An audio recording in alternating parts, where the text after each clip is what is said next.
Okay, back again. We got to get ready to base the Irish command stand here. Get one of those, 40.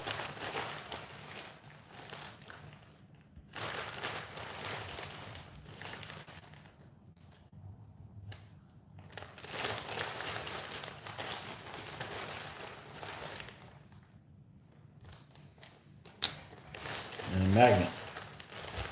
Now, I want to show you guys, I've been using Litco stands here. Good timing. No, good timing for you.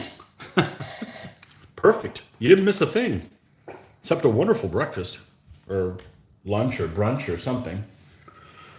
Okay, so I was fortunate that I've always used Litco stands because they were out in 2004 when I started doing DBA. So I've never gotten any other kind of stands. I'm very happy with them. I started with, this is the standard grade magnetic bottom, okay? And it's probably twice as thick or 50% thicker. Oh, and it just has more pull. It pulls on, it's more magnetic. That's the thickness. It's a little bit thicker. This one, you can really tell this one's pliable, and this one's much not as pliable. So if you're going to get them, I recommend getting the high strength Litco stands. So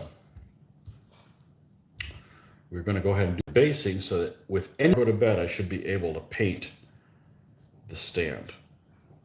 Okay, so we're going to put that on there, and then we're going to take a little X-Acto knife. This new set is more rough around the edges. I don't know whether I got a bad batch but it's kind of, you could see, these must be laser cut, because you could see on these heavy duty, they're called HD, heavy duty magnetic stands, they are more jagged. I'm due for Super Sun. Hey, I got in near the beginning. Yeah, you didn't miss a thing, dude. Perfect timing. It's you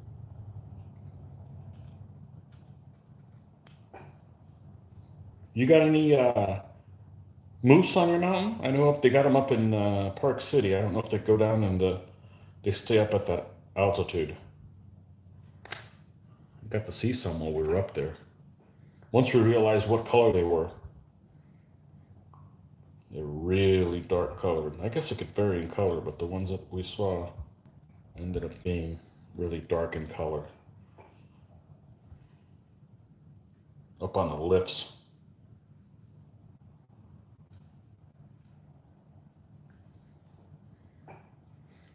I just come back from Hobby Lobby. Put that on the been out of in a long time.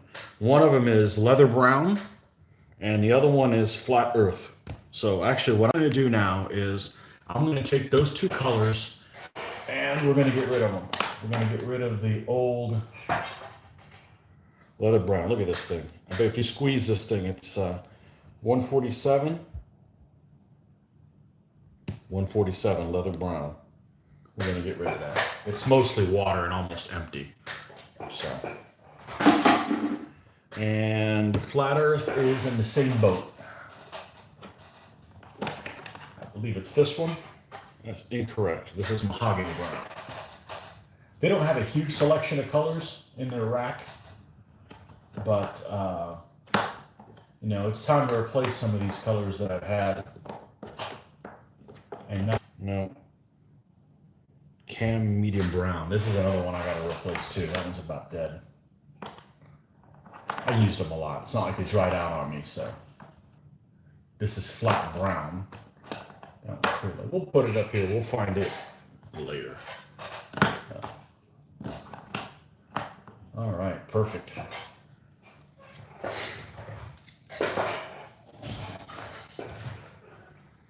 All right.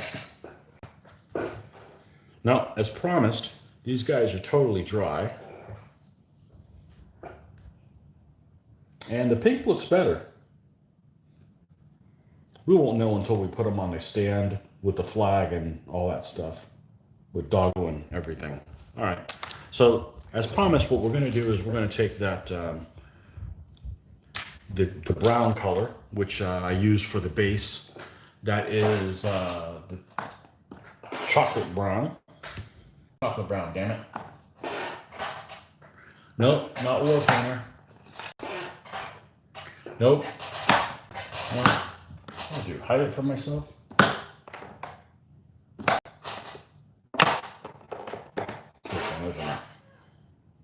There it is. I don't mind using that color for a base because it's one that is carried by Hobby Lobby.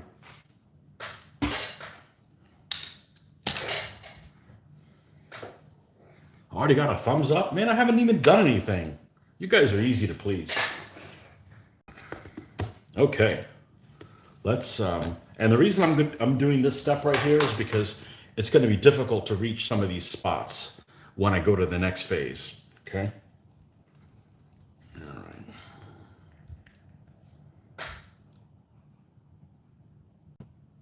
This color in here, this looks like the Neapolitan ice cream. Okay, when somebody eats all the vanilla and all you're left with is the strawberry and the chocolate.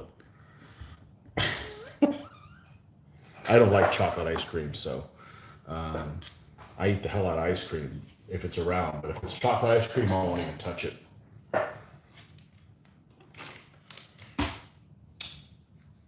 I could if I had to, but you know, you don't have to. All right. We're just going to come in and we're just going to paint around this guy. We don't care about the sides. We don't care if the sides get any of the hello. We don't care if the sides get any paint because it's going to get sunken into the base. And that's not going to be visible anyways.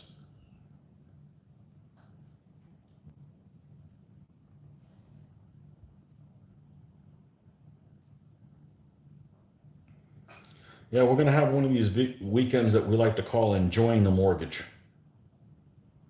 That's when you stay home and you don't go anywhere. Be in it.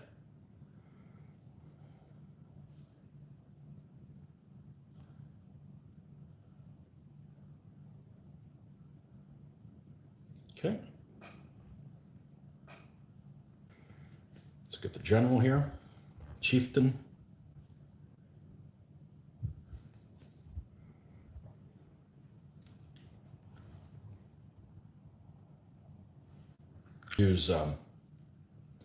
I do use craft paint for terrain, but not on the bases. Coming off. So we want to use the higher quality paint for that. And this is the same color as the darkest shade in my 3-color mix for all my basing.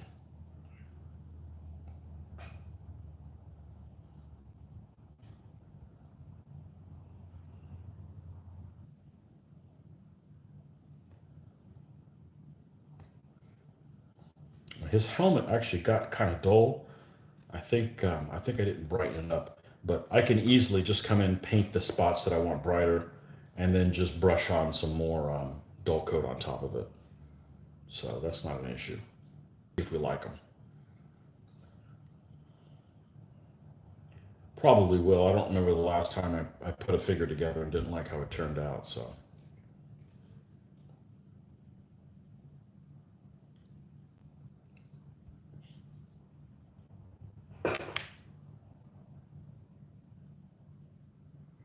Okay, so John Peter says, you once bought about a kilogram, 2 pounds. No, it's 2.2 pounds.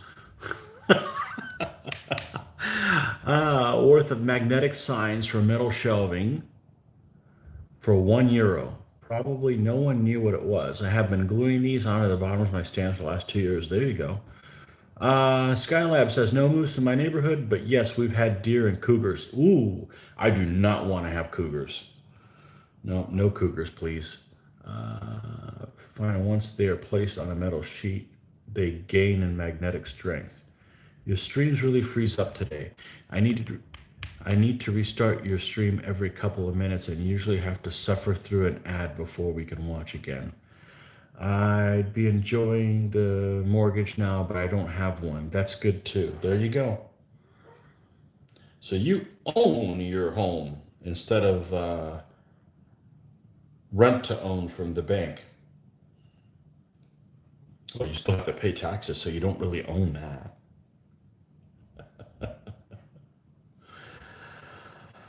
Isn't that all of us, right?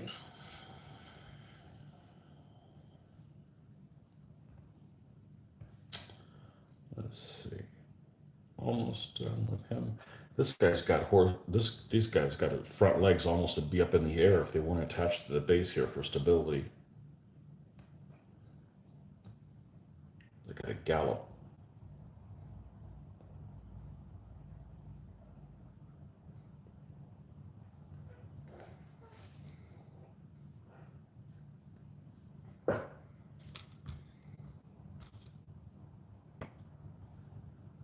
So I painted a little bit today, and I think I started something that I'm probably going to continue doing that I'm really happy with. And that is having my little top here with some airbrush thinner from Vallejo and using that as water, not to rinse the brushes or anything, but to like add a little bit of moisture to it as I paint. I think we're going to do that. It seems to be working a lot better with the brushes to keep the paint from clumping on them. Because in the middle of painting something, what will happen is I'll usually get like one bristle that likes to grab the paint and keep it in there, so it makes it thicker. And I painted this auxilia guy this morning, and it seemed to make a big difference on that. So I think we're going to keep doing that. I mean, I've got enough of this stuff. I mean, look what I bought. I mean, I bought this huge. What is this in 200 milliliters? It's a huge amount to just use it to add to the paint to do the transfer over. So I was kind of disappointed on how the whole transfer of the metallics worked. It was a lot of work for not a big payout, but I think that what it allowed me to do is discover that material, and now that's going to be a good source of thinner. So hey, I just found another purpose for something, so that's good. Just going to do this guy, and then what we'll do is we'll pop these guys off and epoxy them down.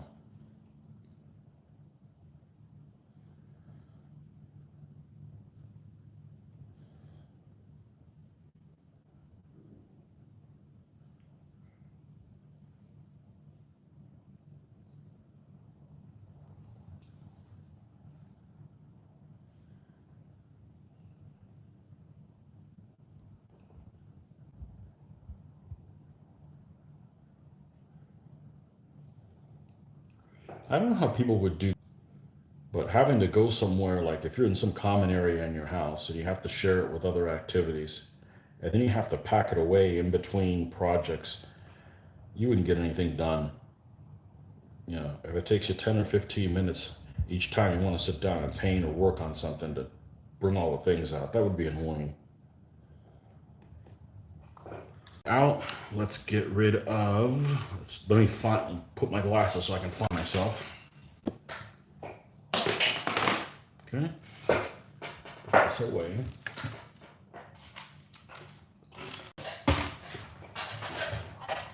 All right.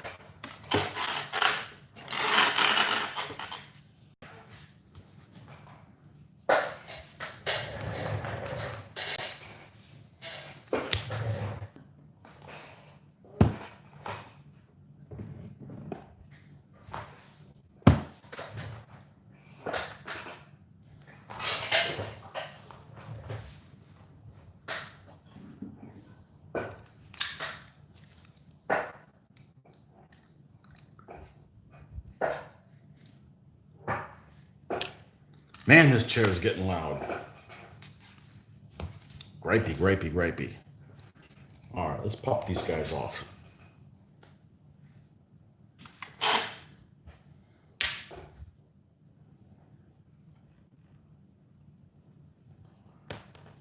Okay. Now, does he sit straight? Yep. Okay. The chieftain.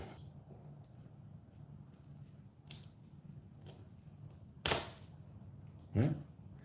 Put these guys back in the recycle.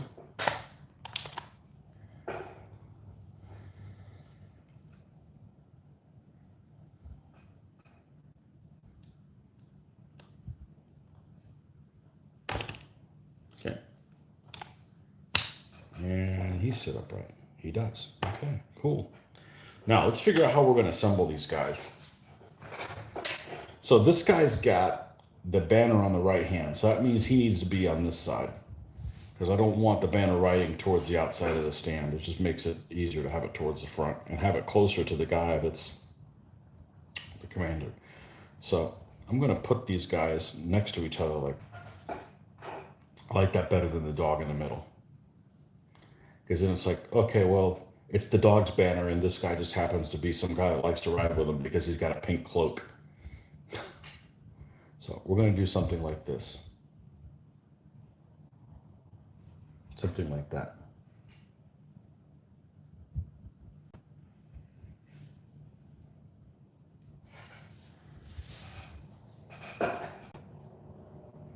And that way, I like having the three figures on there because it stands out more than just a regular light cav, where you just have two. And of course, they can always be backed up. And then he could be a monster, because this guy's a 3/3. You back him up with a light cav, and now he's a 4/4 and quick kills knights and all kinds of nasty stuff. So, yeah. You get that extra oomph because the dog's there biting their faces off. You know, he's an angry drunk. The dog. All right.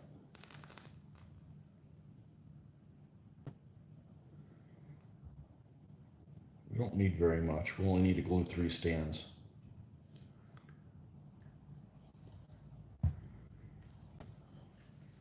And I got my rule book here. Okay, we're going to look up something after we're done gluing this as well.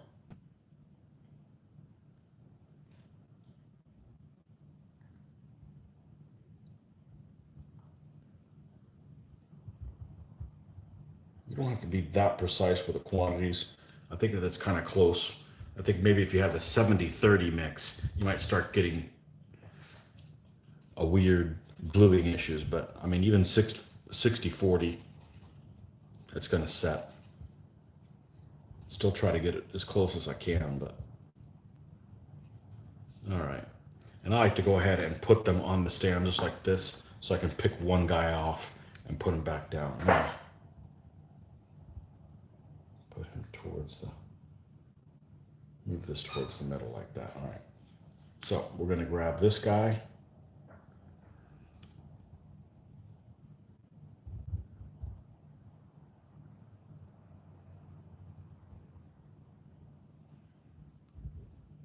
I'm going to put him back down.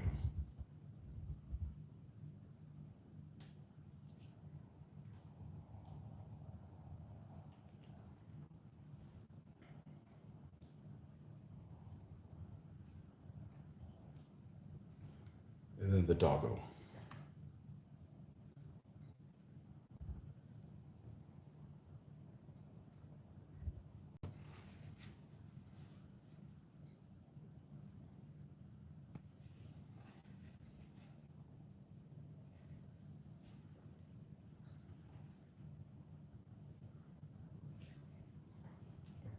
Let those guys set for a little bit. I'm going to put this guy at a little bit of an angle. Let's have variety.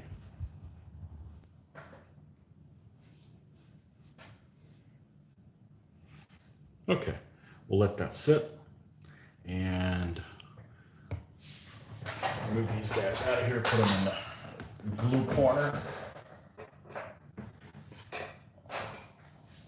By the light switch. All right, let's take a look at something in the rules here. This is a forest army. Let's take a look at something here.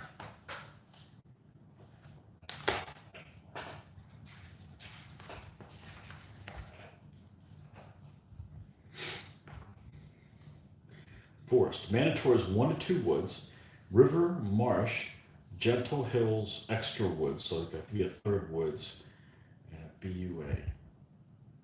Okay, so before I play these guys, I probably need to build a third woods. I only have 2 that look nice, so I probably need to build a third one. Okay. All right. Make sure we don't have... Streaming freezes are making me stay back at least 30 seconds from current time. Oh, so you could do that? You could just you could just play it, but then just not be right up to the end and then be fine? I was watching somebody, I was trying to comment on their videos, and I was getting like a 30-second delay as well. So, okay. Joe's back for more. All right, get some. All right, so he's glued. We'll be putting the basing on this. Let's go ahead and pull the... let's go ahead and get the... We're going to need the rocks there. And we're going to need the basing material for that as well. Sand. All right, we can put this gray away.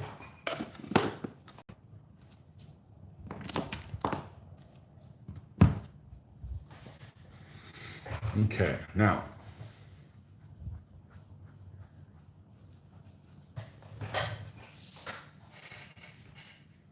let's look at something on camps.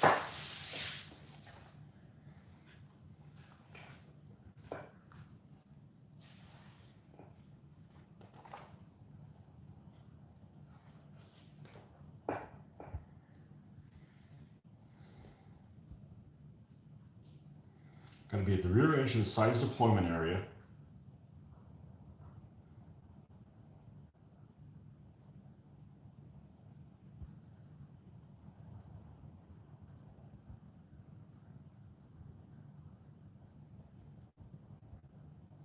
Okay, I need to see if it needs to be square or it can have non-square features.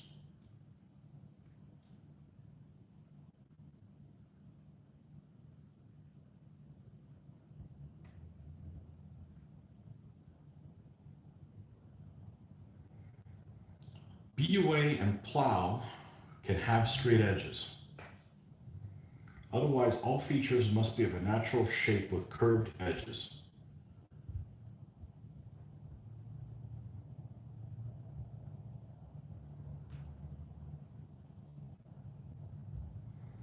I guess it doesn't say that a camp doesn't have to have straight edges. You can have a camp that doesn't have straight edges.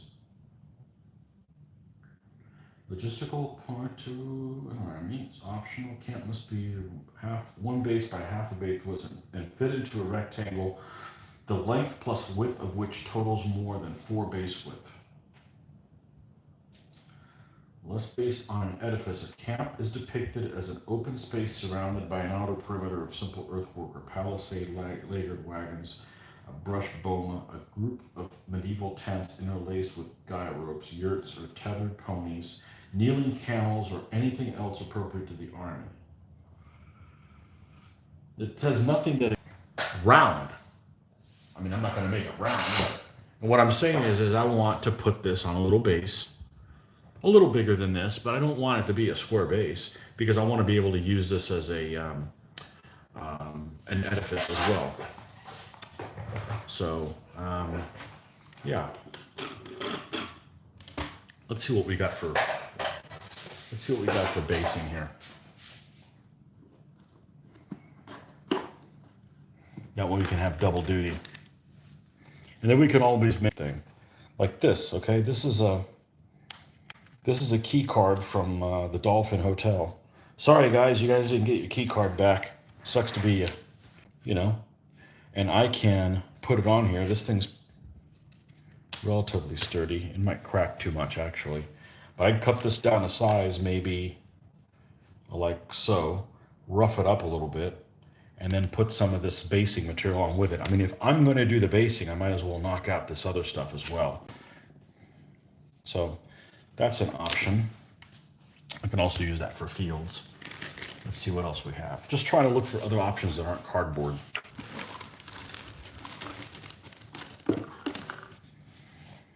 Another rough going hill. Can forests have difficult hills or just gentle hills?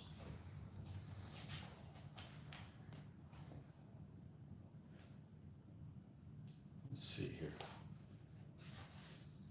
I want to go with the idea that I could use something that I can't. Marsh, gentle hills, extra woods, BUA. So extra woods, marsh. I've got a marsh.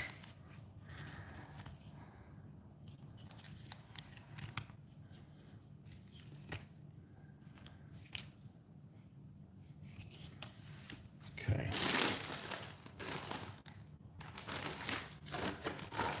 Let's see what else I have here.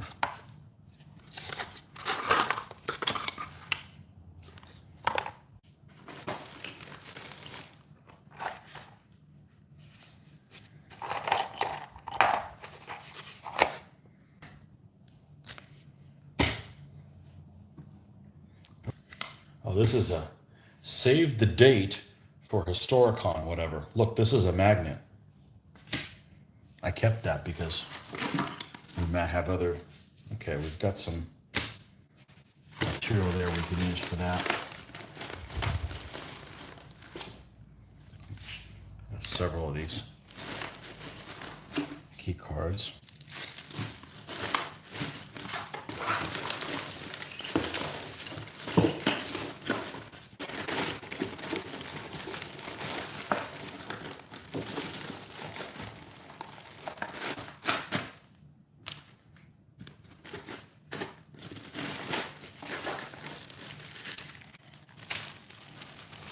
A lot of bits of wood here. Like a grab bag of wood. I've got a purpose for that. That's coming up soon in the next army. But what's the next army, Tony? Well, you just have to wait. I'm not gonna steal all my thunder. And if you guess, I'm not gonna tell you on it. That really narrows it down. So let's see how magnetic this is. Okay, this is a magnet, and I'd like to put this stuff magnetic as well, so that I don't. This is too thick. These are like plastic shims from work, and you know, I'd use it again, and that's kicking it old school. That seems like a lifetime ago. All right, so let's put this thing. We're gonna have to measure the size. Let's see how magnetic this is. So let's do something. Let's take one of the trays that I stuff travel in.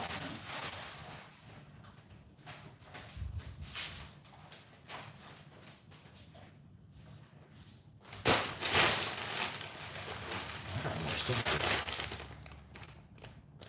What's in here? Oh, remember I showed you all my miniatures? I didn't show them all to you.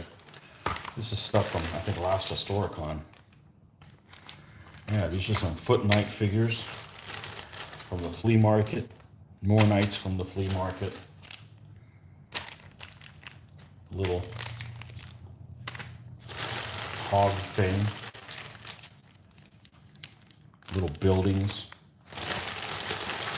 Got another BUA animation. Little village.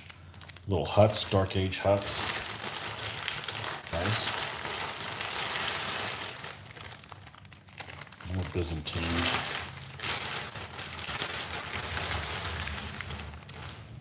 More Byzantine. Guys are selling these for $1 a pack. I'm like, oh, I gotta grab them. Forest have a BUA? Is that one of the options? It can. Getting this for.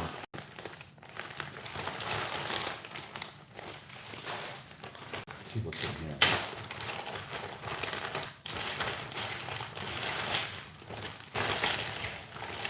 No. All right. Still no sheet. So this is what I carry my figures in. I just use a baking tray. I bought this at the store that you're not named. And these are the magnetic things, and hold it upside down. Figures don't fall off. Okay, this has a lot of density to it. Yeah, that ain't moving. Cool. I think this magnet stuff, attach it to the bottom of the stand, and that way it can ride in here and not destroy itself. Excellent. All right, let's put this back.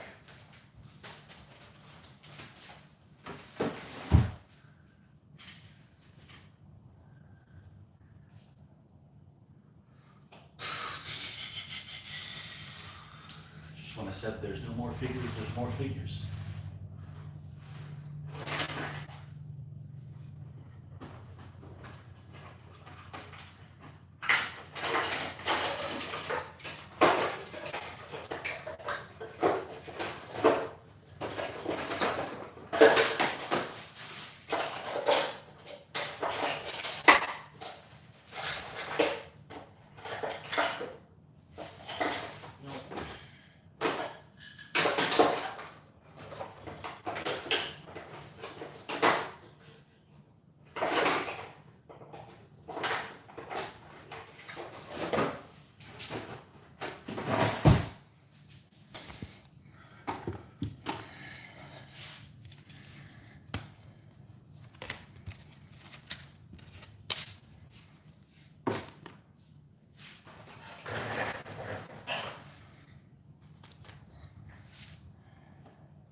So we're going to end up doing this. Now this is a shim. It's plastic, which means we don't have to worry about this thing warping when I put the basing material on here. Okay. So I want to make it a little bit bigger.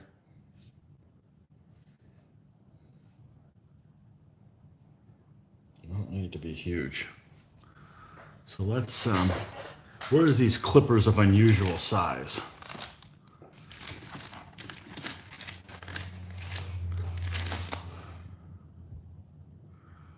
Can I make both camps out of this?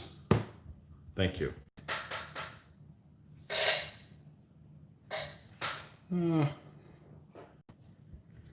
Maybe.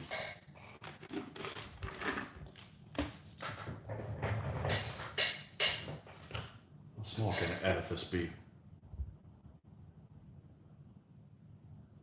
Edifice is considered a BUA.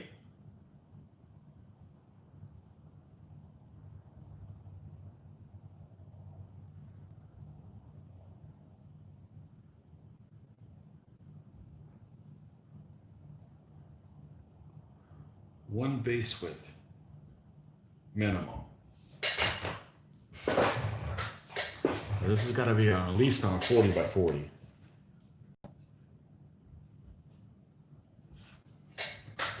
What about that half thing I had here?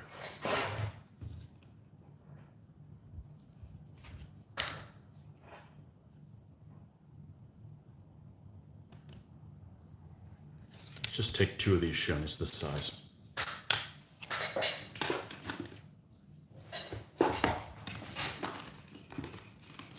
I got tons of more of this stuff at work that nobody needs.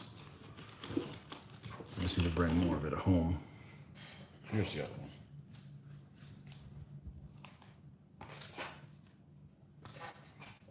one. All right, let's take my clippers of unusual size, which are already here. These guys dry yet? All right, we'll clip these, glue this down, and that way we could do all the basing at the same time. All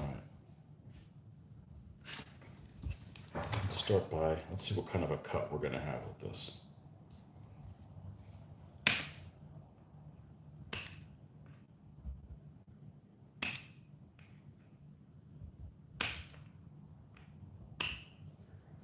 Now, let's say I didn't want this rough edge, which I don't.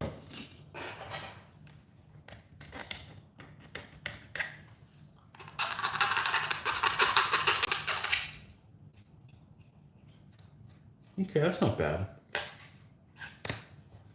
All right, we just need to get these to a more reasonable size.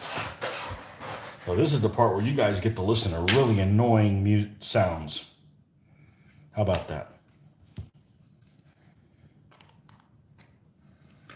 I don't have any scissors I want to particularly use for this. This will totally destroy the scissors. Yeah. I got a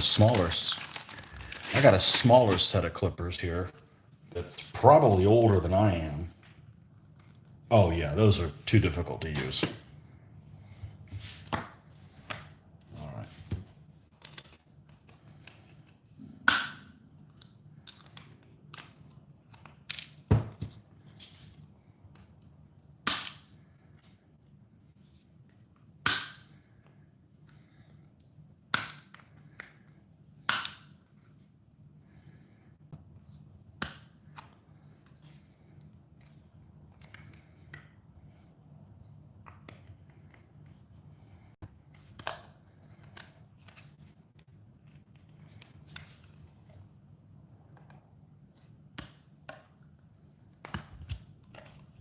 This sounded like it was a good idea.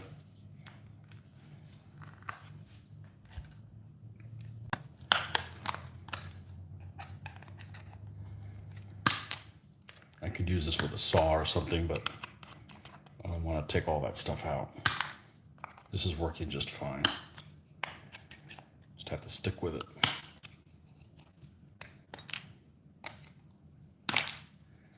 All right.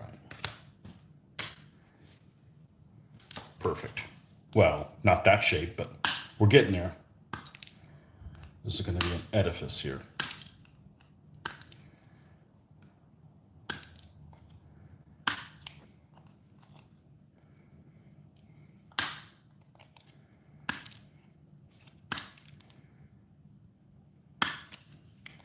Edifice, I believe, is bad going, right? Edifice, isolated large buildings such as Amerindian or the pyramid, a pharos, a monastery, a temple, or ruins. It has no economic value, denizens, or defensive value. It is treated only as bad going except camp. But I suspect you need to still put it on the back edge. So if you place this and you do not put it on the back edge, this cannot be your camp. It's only usable as a camp if you pick it and you're the offender and you put it on your back edge. So if you put this in somewhere, because you can place this like a regular terrain piece. If you do not put this on the back edge, it will not be your camp. It's not like you can just put it in the middle of the board and, oh, there's my camp. So that's a condition, so conditional. All right, let's look at this. Yeah, like this, all right, because we're gonna build this up. We don't want this to go from nothing to this. I'm cutting a piece of felt that we can take this off when there's a unit in there, okay? Because it is a piece of bad going.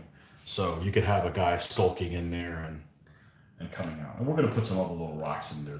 We don't want these eggs to come out of nowhere, all right? Now, let's be mindful of the floor. Take all this crap and throw it in the garbage. Although we might want to save this for something I got coming up. I could just use them out of wood, but let's save the big pieces. Something I may need with the next army I'm doing.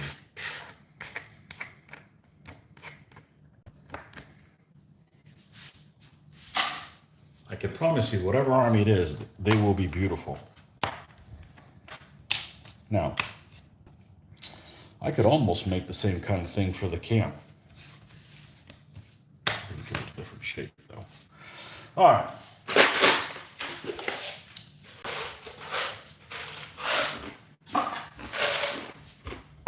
See if you guys have anything interesting to say. You guys are just in awe.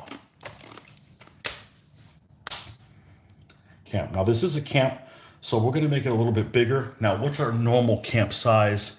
Is this one. I wouldn't mind it being equivalent. Okay.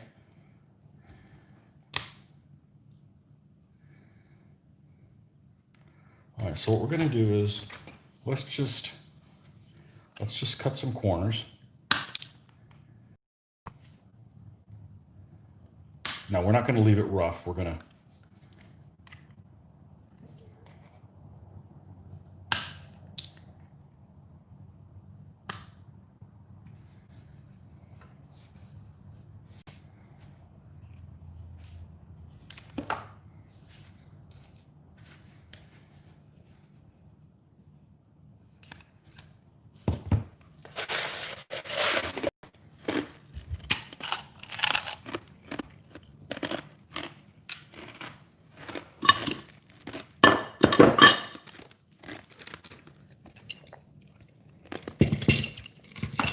the second sheep I got around here?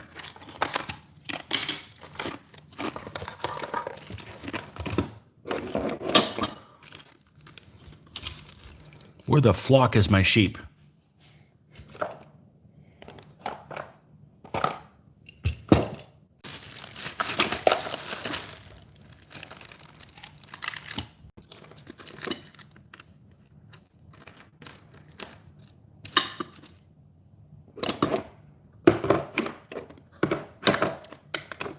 My area is really picked up and still not good enough.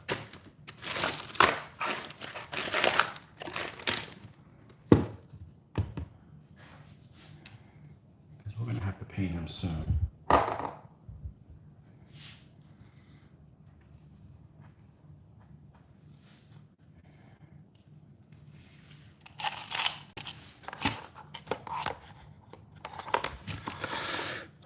He's on the desk here somewhere. He just hidden in plain sight.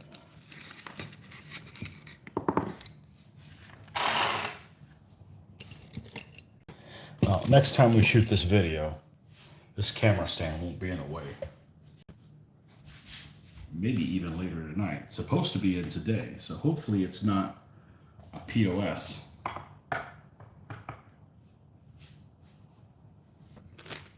Little haystacks. This is another thing I used to use. Don't know why I'm holding on to that. That's stupid. Don't need that anymore. Wet power did away with all that stuff.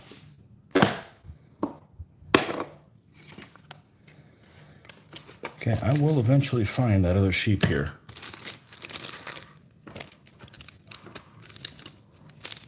There he is. He's underneath the plastic bag. All right, so we got two. So we can conceivably put those on the stand and it'd be fine for a camp.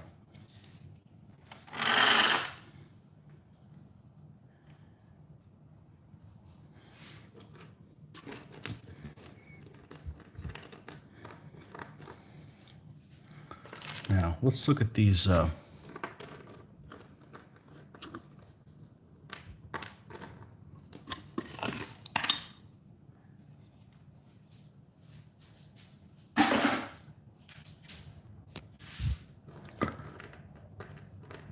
crap figures I got here. I got a priest here.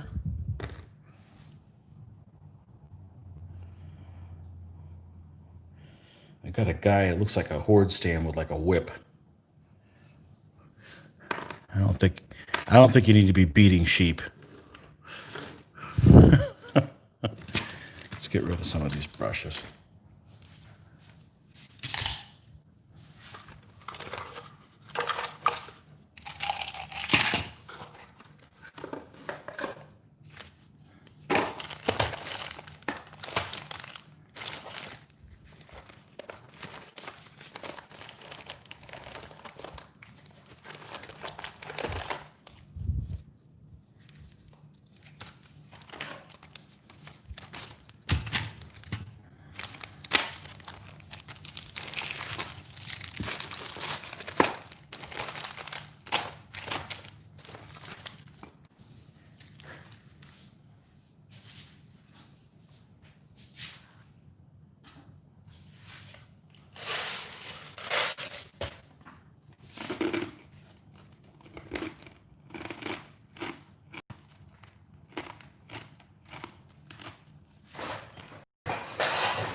Well,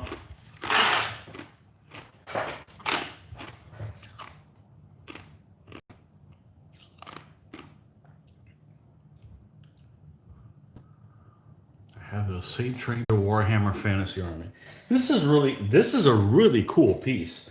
So I was looking at stuff for Ireland, okay, and there's apparently a place where it's the seat of the High Kings of Ireland. It's a place called Tara. I don't know if it's Tara or Tara, but it's T-A.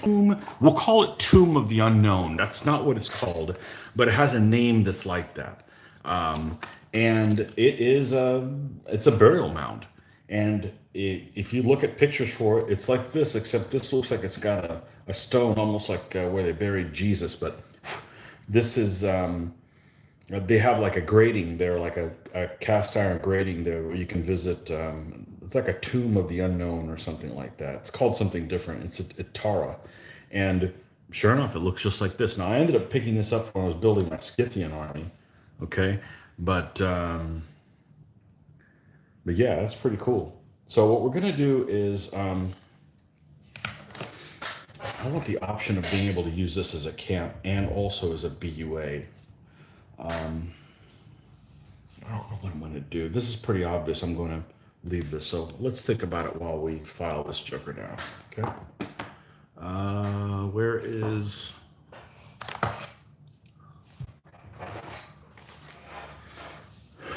this? This is very interesting. Well, I don't know what's going to happen because I'm just kind of winging the whole thing. In case you guys couldn't tell.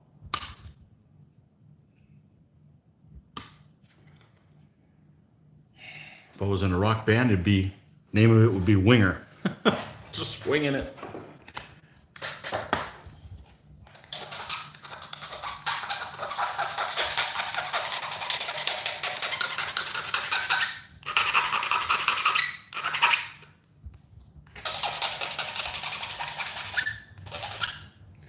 Doesn't take much. Oh, look, they're playing my favorite song.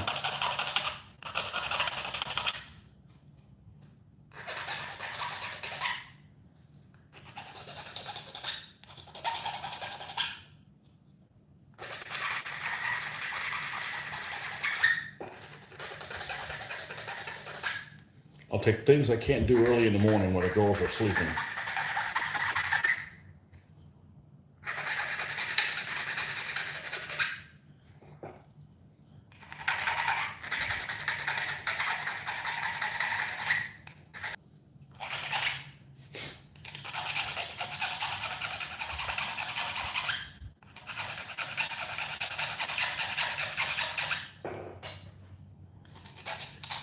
Three sadists watching this.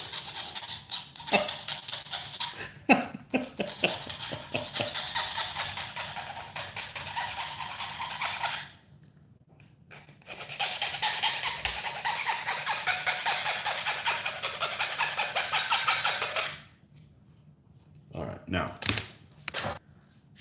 I have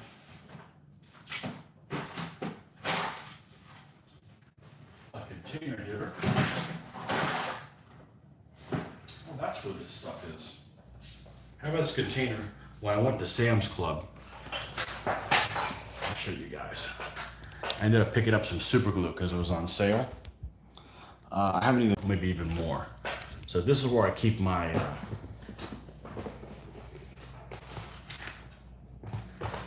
look at this. I haven't even touched that stuff. If it doesn't go bad. This is where I went to IKEA. Look, I picked up these trivets, right? Cork. So cork is extremely expensive in the United States. We have cheap wood, but our cork is expensive because it comes from Portugal. And a lot of people make fences and stuff like that out of this stuff. So I picked this up. This is probably $3 for all this cork, which is a steal. Now, where does this come from? Made in China. Chinese cork figures, sons of bitches. Common cork. Let's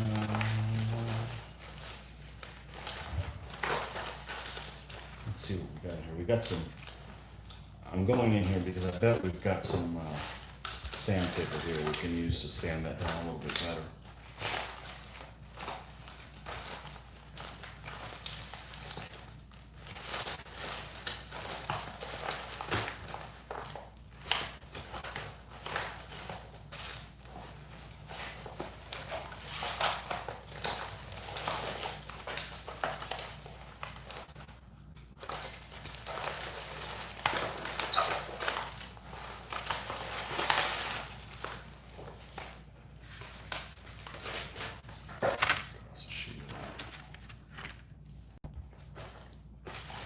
I don't remember the last time I went into this container.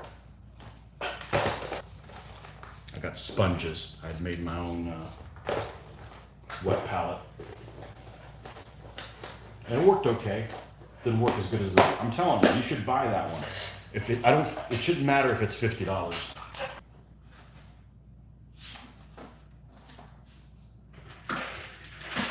And I put this underneath a bunch of other things here where it was.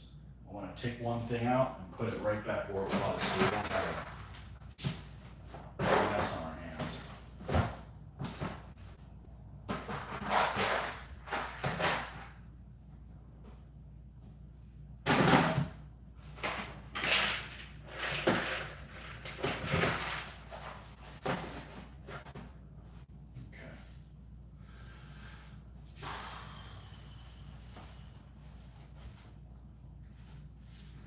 Find those sheep, you know, and now I'm gonna throw them away. Those sons of bitches have been hiding from me this whole time. No, I think I can get by with 2. That's fine. I'm not gonna go and buy more. If I really want more, I'll make another camp with a ton of other sheep. Okay, this will be fine. And of course, we'll have to repaint these 2 sheep because I got them from something that was given to me. So, right. Okay, so this is. Let's take.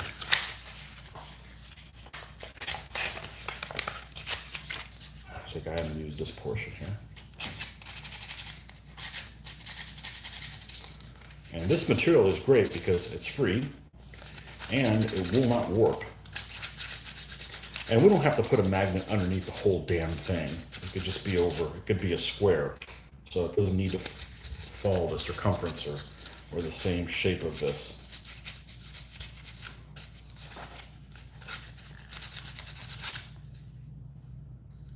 Okay. Perfect. Now, what are we going to do with this? I could just leave it square and make a camp. But if I end up building another camp, let's round it off as well.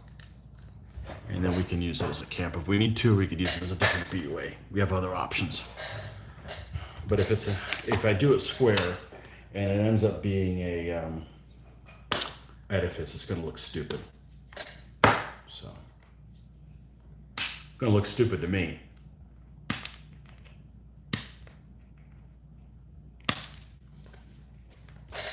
So we do want it bigger.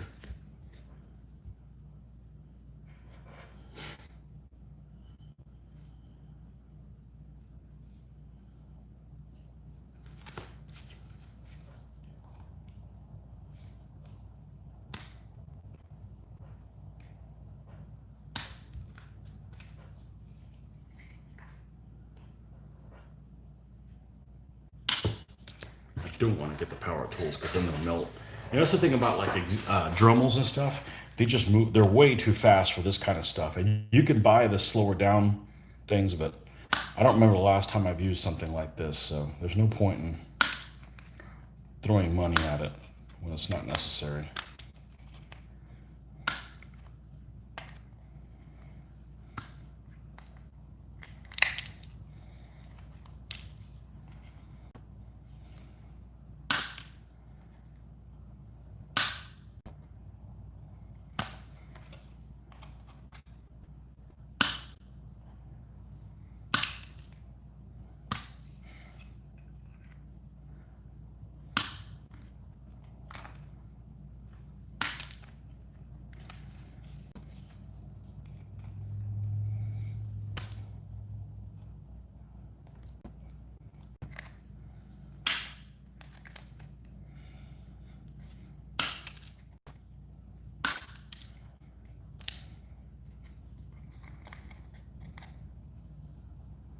The good thing is this has quite a bit of rubber in it. I'm going to call it rubber, but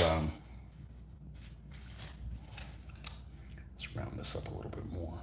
So it's not likely I will cut myself on this. What I'm saying is normally if this has been hard plastic, you know, it's got a lot of flex in it, which means it tends not to have these burrs that you end up injuring yourself on.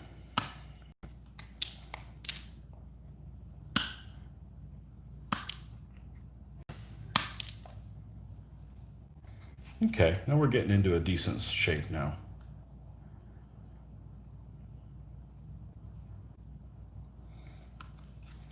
Because now we can just put it against the edge. We use this as a camp. We just put it up against one edge, put some sheep on there, and have some paste, put some camp followers as we so choose. Not that I've ever built camp followers, but hey, I got a couple little boys, a priest, you know, who knows? We can go places, right? I do. I got a couple of priests and that type of thing.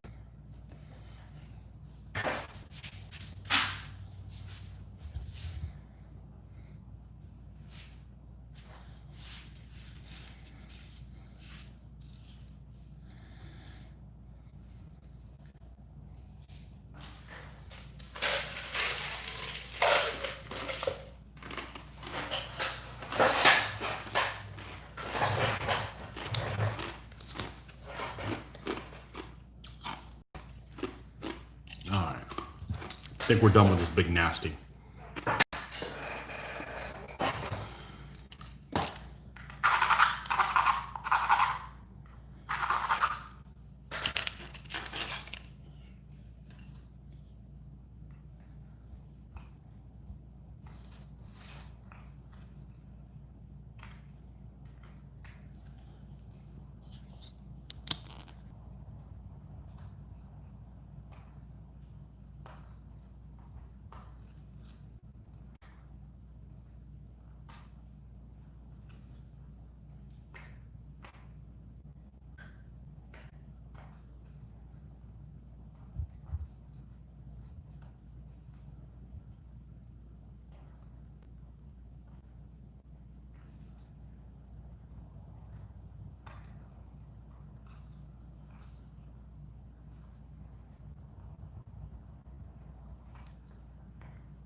Okay, that's pretty close now.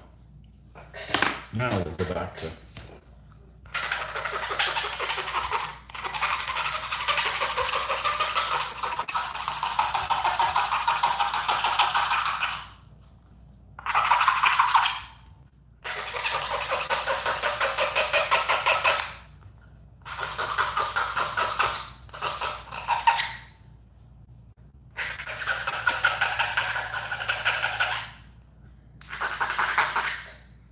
that's good enough for that.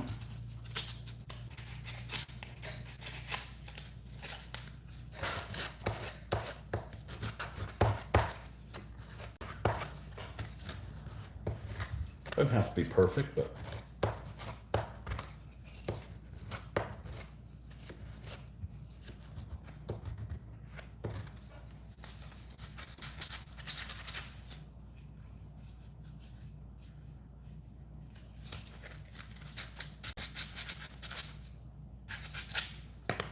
okay.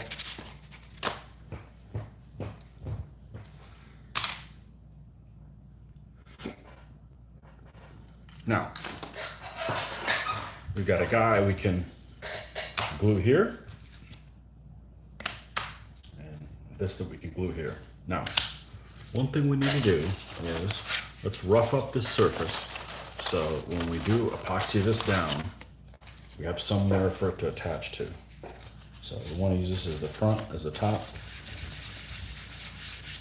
Rough this up, look at that. Okay. And we're going to go ahead and rough up the bottom too. Because this is slicker than snot.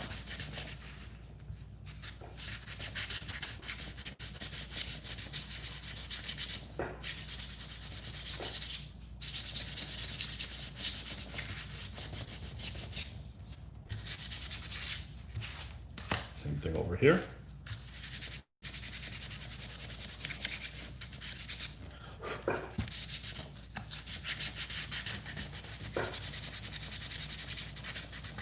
And same thing on the bottom. You guys are like captivated by watching this. This is like an adult version of Mr. Rogers' Neighborhood.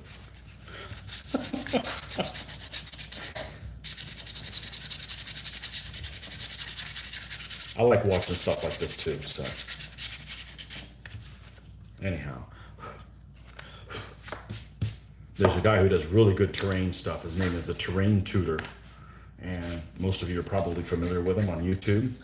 And he's extremely animated. And he does some good stuff. He sells all this stuff, though. He buys stuff for people. I think he quit his job, and that's what he's doing full time, so good for him.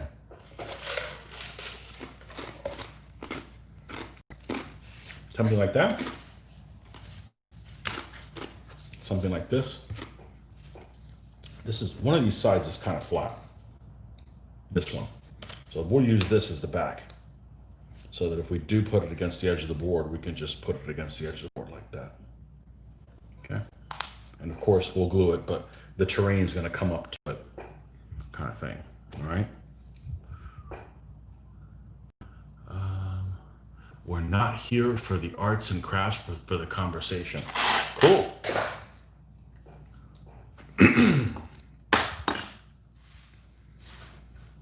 This is uncharted territory for me. Okay, so I've never done something like this, but I'm not scared because this stuff's really forgiving. It's forgiving. I got confidence in this stuff. All right, what did I do?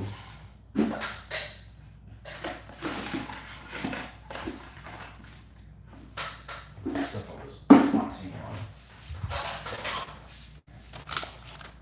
Here we go. All right, so we need enough to glue him.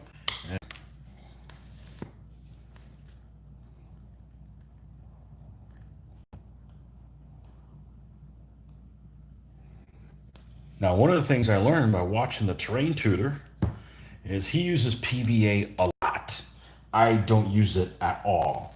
I have no confidence in PVA, but it was interesting. He was gluing some things with PVA, and he said to put dots of it all over the place instead of doing a big goop, because it allows it to spread and airflow around it. So I'm going to do the same thing with epoxy and see if that doesn't work as well. Yeah, I don't use PVA at all. Elmer's, no. I don't like anything that when you add water to it, it can soften up. That's just not a good combination for me. All right, so I want this one off center. I want this one like centered, okay, or somewhat centered. So we'll mix this stuff up, and then we'll go and put these guys off to the side. We'll find some companions for the sheep on there.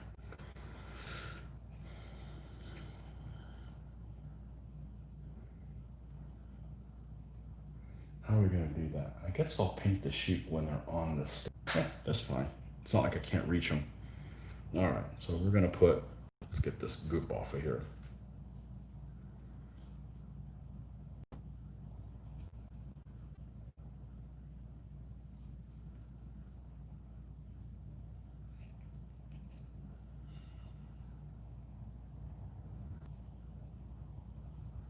Okay. You're here for the conversation. Well, we should start, we got a German on here. We should start a whole conversation about how German beer is better than English. Oh, people get wound up. That's like worse than arguing about sports.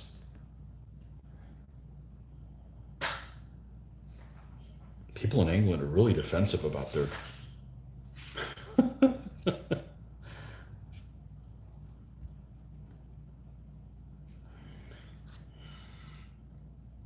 Like I said one time, so let's just say the English are better at war and the Germans are better at making beer. How about that? Compromise. I don't know if this is going to be enough to glue this down, but we'll give it a shot. I don't want to mix a bunch more and that won't work. This we said was the flat edge? No, this is the flat edge. All right. So we'll use that as a home edge. And we'll put it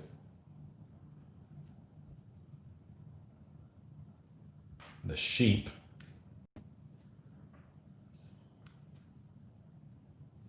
I'm gonna put them over. Add camp followers. Let's look at a 40 by 20 stand. Bam. It could fit on there as well. So the sheet, this might be a little less.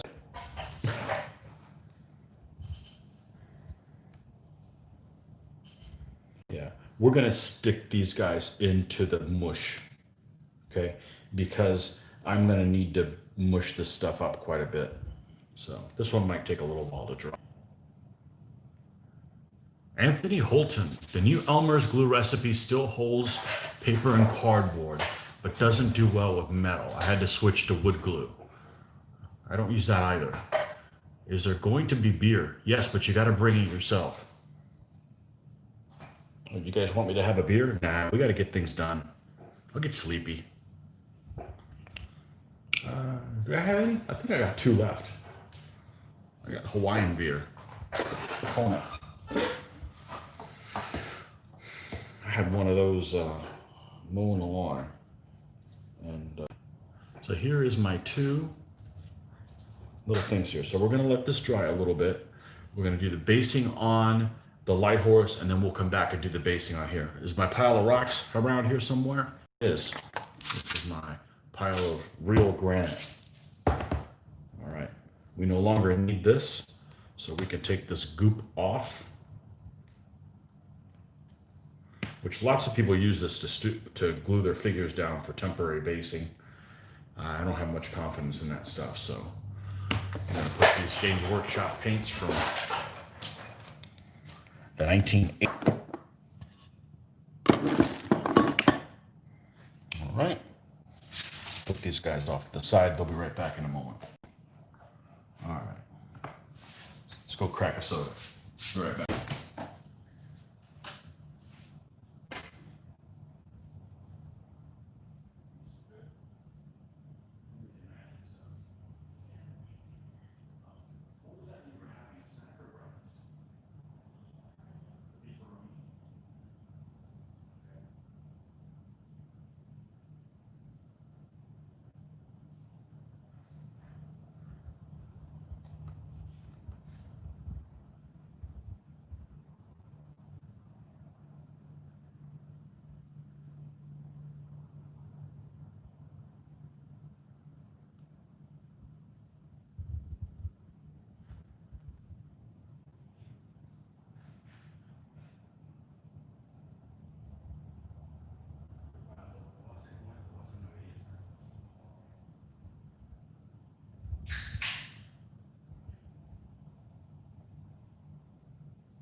Okay.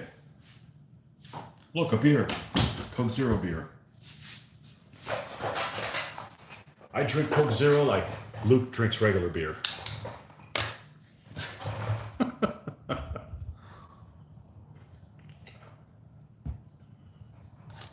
I don't care. It's not my liver, and he's not an angry drunk. So, with this army, it should be Guinness, I think.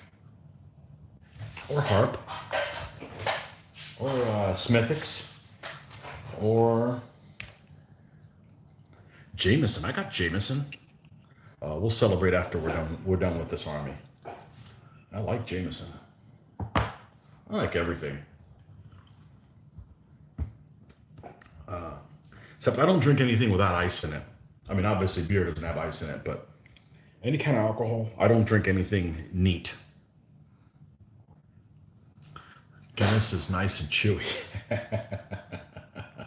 Yeah. Or black and tan. Irish car bombs. That's a little too more modern. The Irish weren't paying back the English just yet. Not that I support acts of terrorism or anything like that. Just a drink, dude. Lighten up. It's just a drink.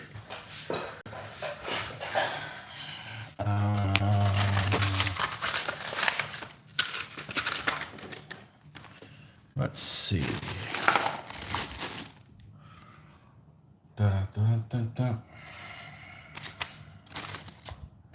Where is... Why do I keep losing that little tool? You know, the little scraper? This falls underneath there. I need to just find somewhere else to put my tools in instead of that as intended. All right, where is...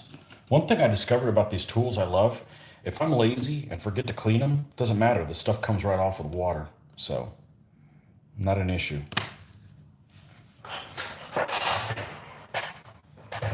All right.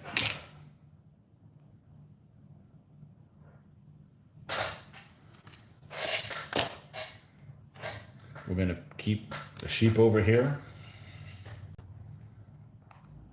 and open this stuff up. This shouldn't take long. This shouldn't take long because I switched over to the new container. The old one was getting so hard to work with because it was drying out. All right. Of course, I had it many years. So we're just going to put this stuff, this basing material on the edges here.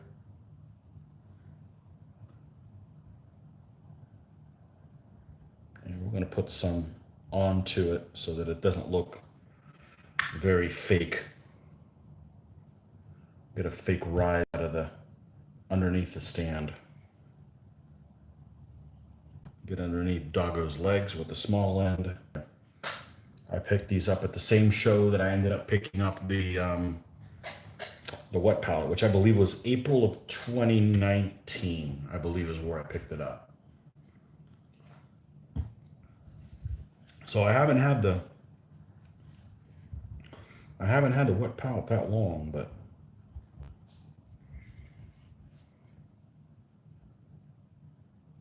first I didn't use one at all. Then I made my own, and I was just using it for the white and the black.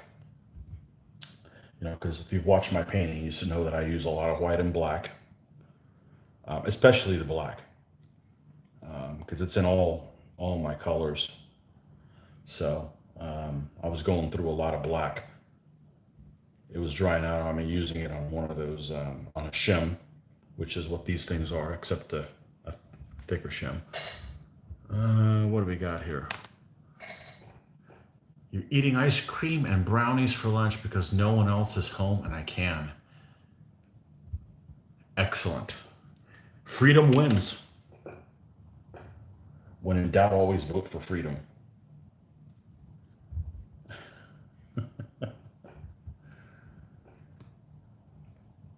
Yep.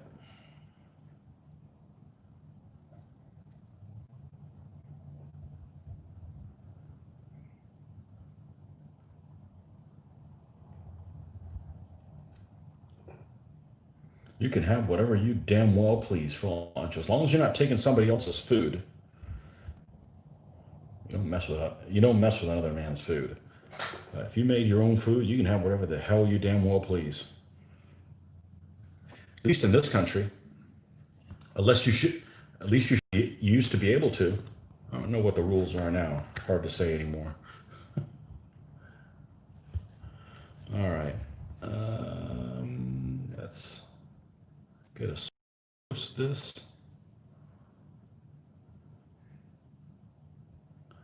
If I had brownies and ice cream for lunch, I'd fall asleep.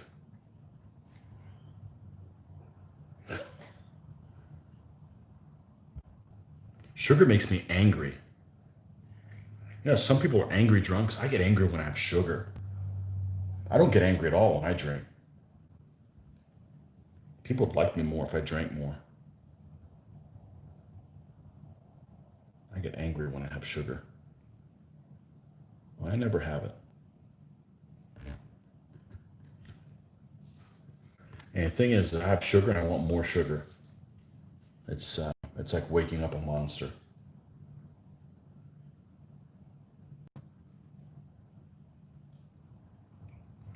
I'll sit down and have ice cream and I want to eat the whole half gallon.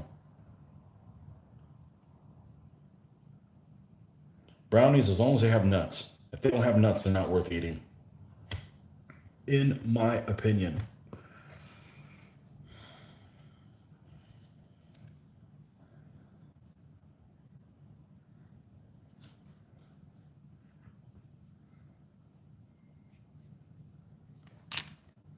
What do we got here? Freedom is just another word for nothing left to lose. There you go.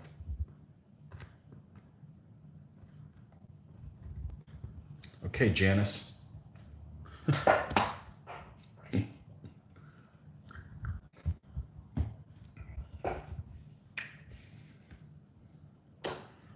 And I'm not a song lyrics person. I'm hard of hearing a little bit. I had ear infections when I was a kid. Let me give you all my personal information on the internet. I don't have anything to hide. I'm not that exciting. If you're trying to steal my identity, you're really a loser.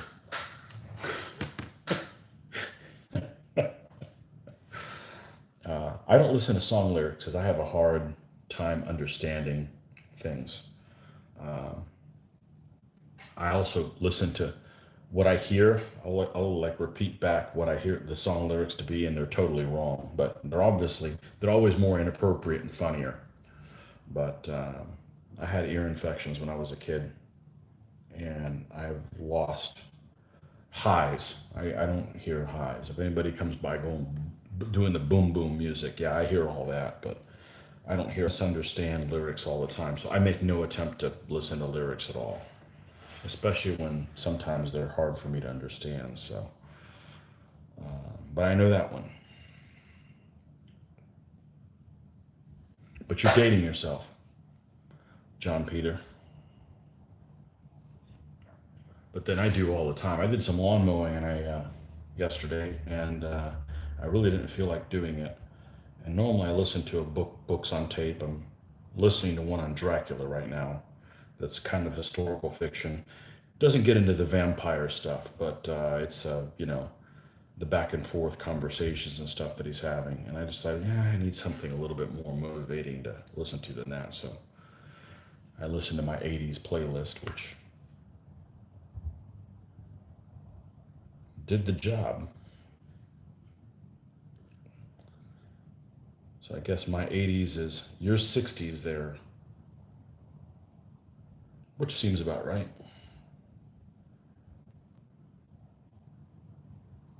I'm 49, so you probably got 20 on me or something like that.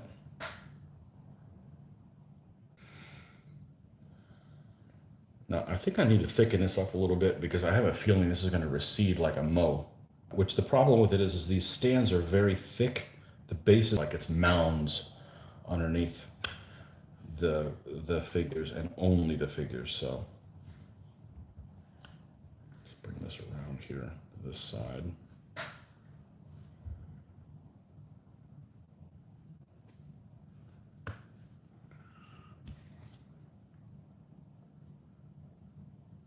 Oh man, somebody's writing a dissertation. Okay. Back in the day when our group did competitive gaming, we could not talk to our player. We could not talk to our player, and we would give him a cookie when he was going to win if he didn't snatch defeat from the jaws of victory. Sometimes that was valuable information because we lose sight of the big picture. I'm my favorite age, 69. No wisecracks, please. So I hit it right on the nail. I hit the nail right on the head. You're exactly 20 older than me. Perfect. No wisecracks. No wisecracks needed. We're good.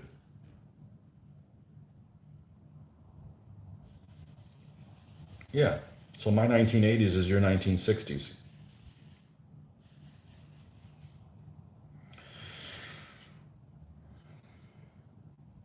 So all throughout my life, I kept thinking, it would have been a pain in the ass to grow up in the 1960s with all the turmoil. Yeah, look at the shit this year.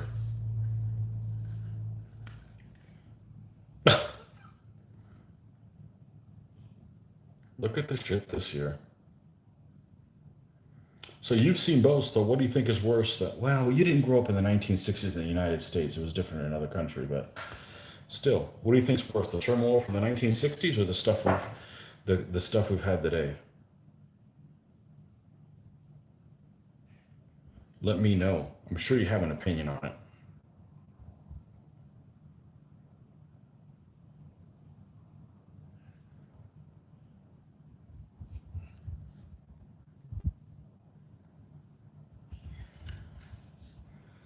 Boom, boom. Yeah, we want to make sure you don't want this material to go right up to the edge of the base, because if you have a base like this dog has a completely square rectangular base. You don't want this material to be completely square and rectangular. It's going to look like he's just kind of stuck there, you know? So,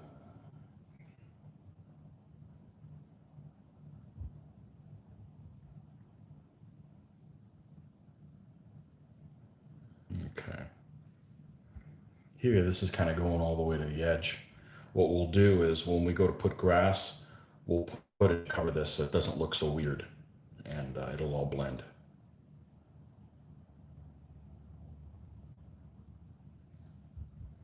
Okay. Now, let's, where can we put this so we're not going to make a mess? Let's put this over here.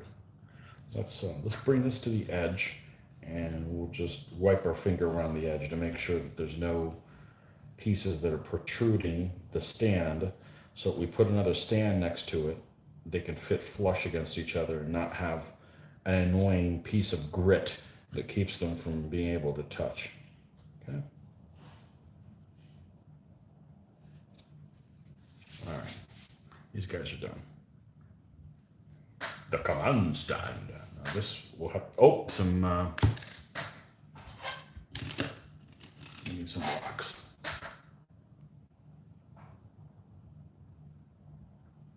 I got a lot done in the last. People are ignorant about the history of our country. Isn't that the freaking truth? I think today is worse because the points of contention were clear: civil rights, Vietnam, and the Cold War. I think we need the Russians back.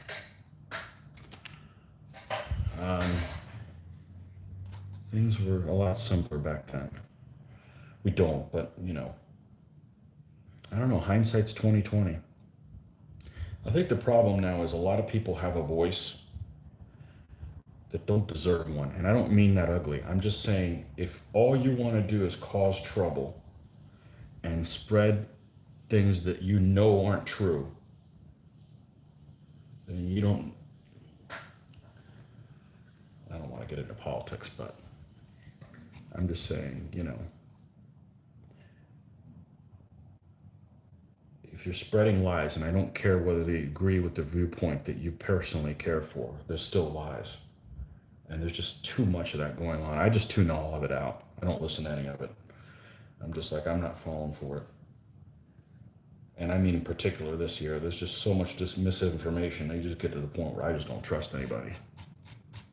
So, you're born with a brain, use it. You know, people always complain Wikipedia has a lot of wrong information, unless you're, like if you're looking, it's great for like history and stuff like that, but not current. I don't even look up current event stuff on there.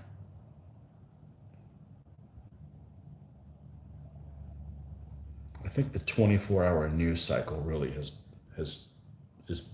bad for, you know, you got to create issues and stuff like that. Back, just tell me what the news are, and I'm a big boy. I could figure it out. Don't tell me how you think it is. So there's just too much of that. So I just don't even listen to it. I don't pay attention. I don't even know what is going on in the Middle East. I don't care. I'm tired of stuff being spun to me. I'm here in my happy place. I think that's okay for the rocks. We got a couple here, a couple there, 4 in front of the dog. Hopefully he doesn't trip over them. Brr. Okay. What's your favorite color? You say your favorite color is red and mine's green. I don't need to convert you to liking my color. Just, okay. You know, I don't get anything out of it if you don't like what I like. Whatever. Just don't tell me what to do either. You know, we get along just fine. I don't like 15mm war game figures. Okay, don't come to my channel. The American dream was alive and well, even in Canada, we could attain it. Yet sometimes politics is better left out of wargaming. More fun to talk about history. Yeah.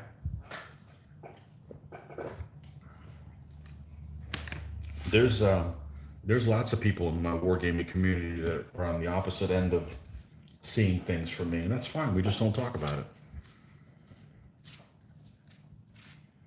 And I don't have any heroes anymore. I mean, anybody have any heroes? I mean, who is it that, you know, I just can't imagine having anyone out there that you're like, yeah, that guy's my hero. I want to be just like him. Pfft, everybody's so full of crap. I don't have any heroes.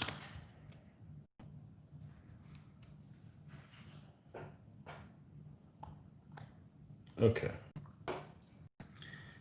I need to make this kind of thick.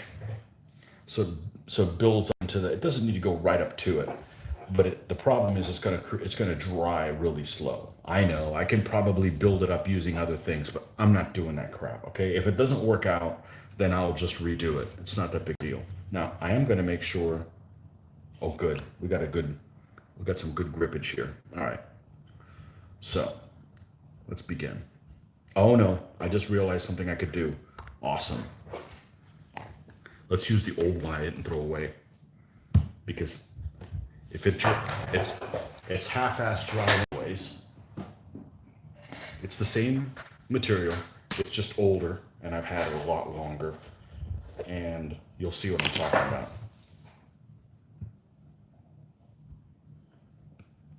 Well, of course, it may be too dry now. Let's pull some of it out and see what we're dealing with. Let's do this one, which seems like it would be easier first.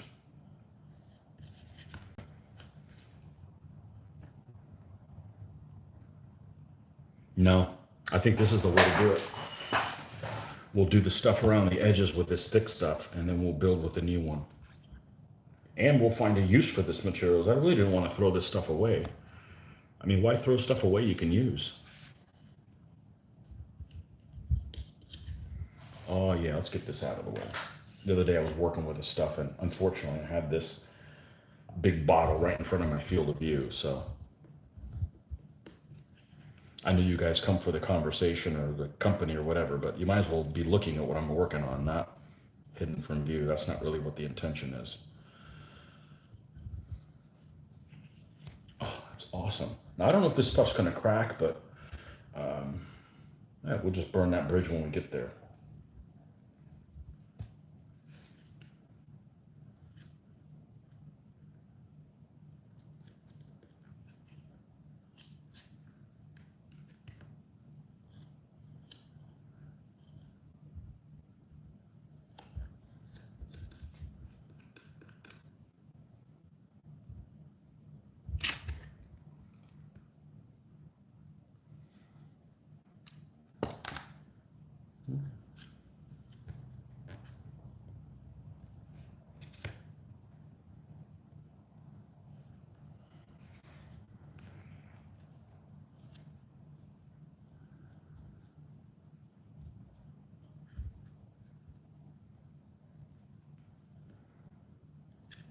What a great freaking idea that I thought about this.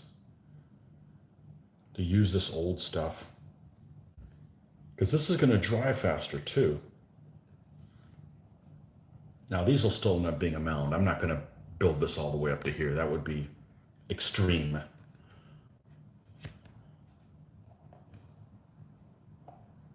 I knew I was going to get a good idea sooner or later.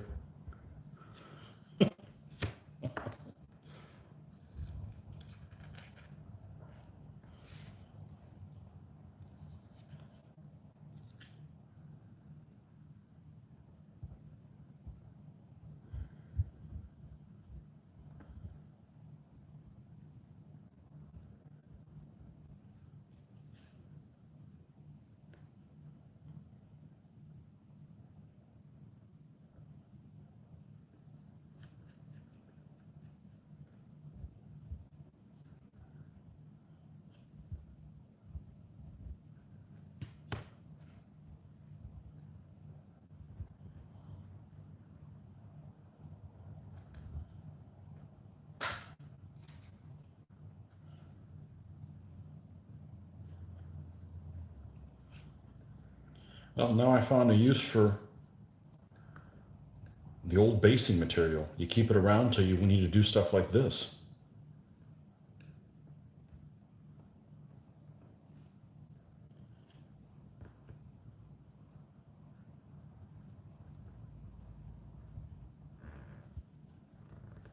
And this is just water cleanup, so.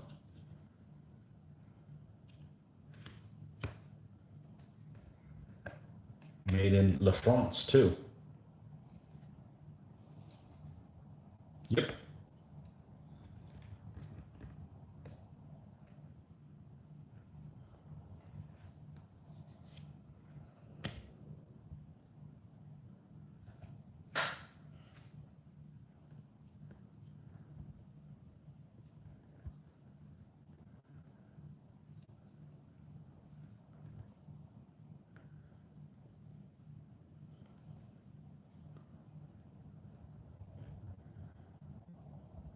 Now this is a huge area. So what I'm going to paint the ground color, I am going to use craft paint for this. I don't want to use this much Vallejo. This is extreme. Okay, that's pretty close. Okay, so now we're gonna grab some rocks. Now I think these rocks that I grabbed, these were the smallest ones. What I've been using for my stands. I have other containers of them. I want to say 2 more. Yeah, I do. And hopefully one of these is a bigger grit. That's a bigger grit. That's what we're going to use for this. Okay, put these little guys here. 8008 black granite. Oh, this is black marble. Cool. Ooh, this looks different.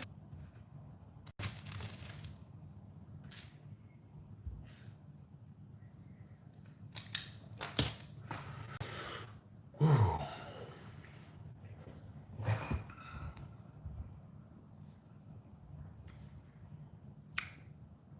All right. Where is Mr. Tweezer?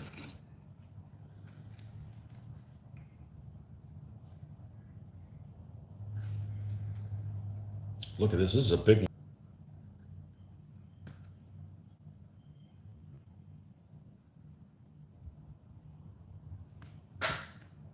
Let's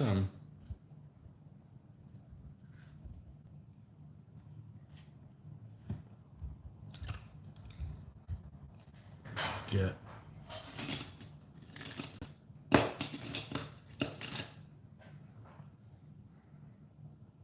don't know what I'm looking for.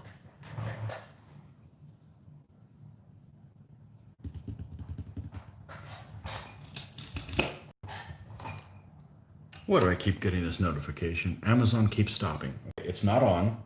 You guys get that notification? Any of you guys have a Android phone and it'll say Amazon keeps stopping and you don't even have it on? I've updated it, restarted the phone. It did it with my old phone and it does it with this one as well. I don't know why. It doesn't do anything. I've even had Amazon on and that notification comes on and I said, "Do you want to close it?" Yeah, and it doesn't even close it. So it's just a fake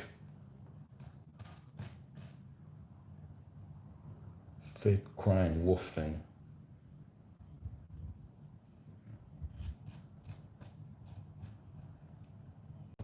No, we're not going to put the same amount of rocks everywhere around it. We're going to put a pile of them over here.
And we'll put some more over here.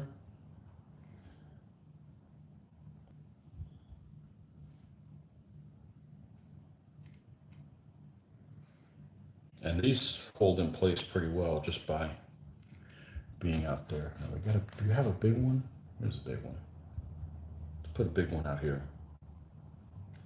Another one that hangs out next to him.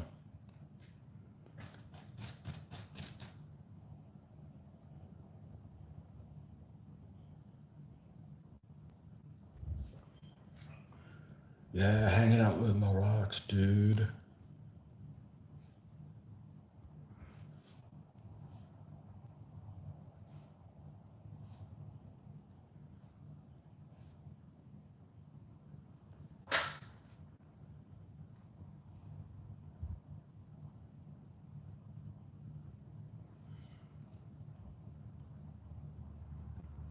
Okay, this is what we're going to go with.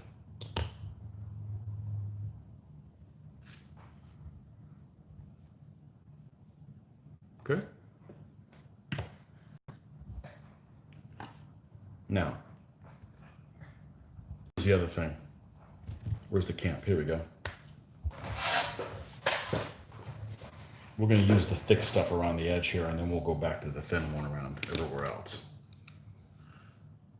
All right. Got it.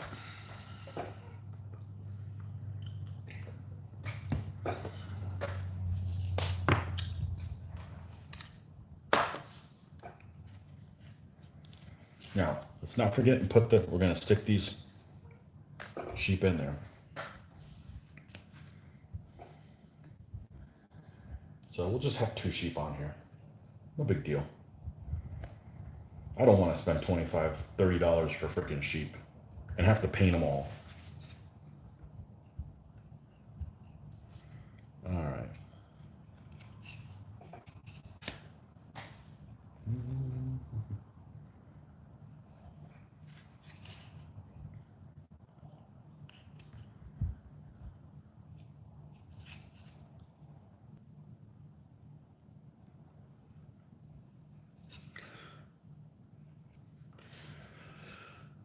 Like DBA Online. You could play 3.0 with like the graphics on DBA Online. I don't know if any of you guys ever played that, but man, for what it was, I think it had really good graphics. And it was really useful for, like, if you wanted to go in there and like take a look at some armies and how for paint schemes and stuff like that. That was really cool. I played it a bit when I was learning DBA in the early 2000s, and I wasn't aware that it was an earlier version of DBA. I didn't realize that it had been based on like 1.22 or something like that. So it was really difficult for me to learn DBA when I was trying to play DBA online and standard DBA at conventions. So then, yeah, that'd be pretty cool. You know, to be turn-based, so you can kind of play it on your own terms. You know, because I may have a time to play it free that someone else does not. You know, so.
Added some water to it. I knew you could do that.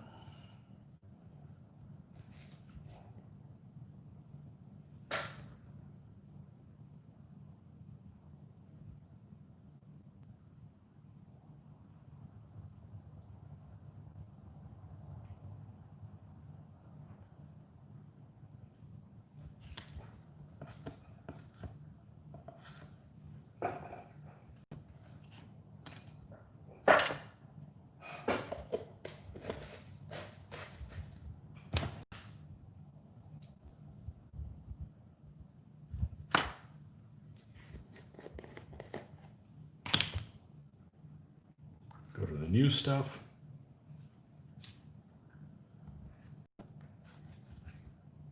God, this is so much easier to apply.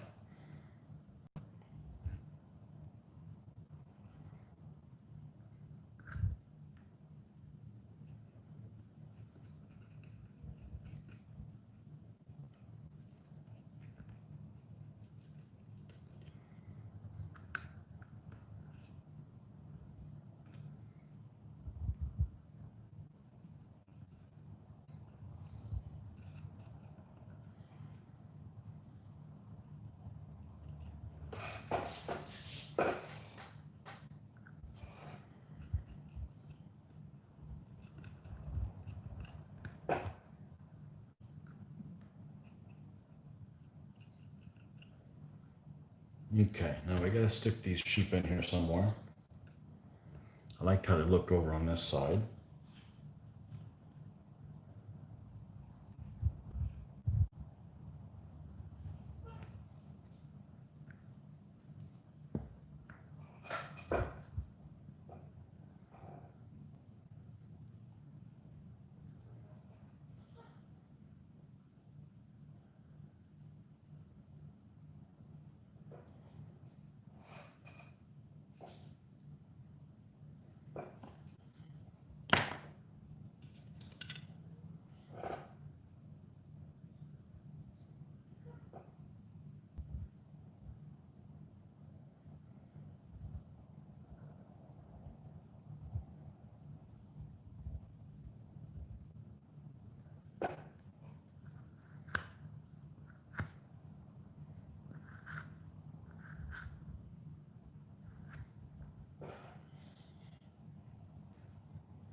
Okay, we're pretty happy with that. Let's go over here and get our little rocks thing going on here.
Okay, we're going to leave this be.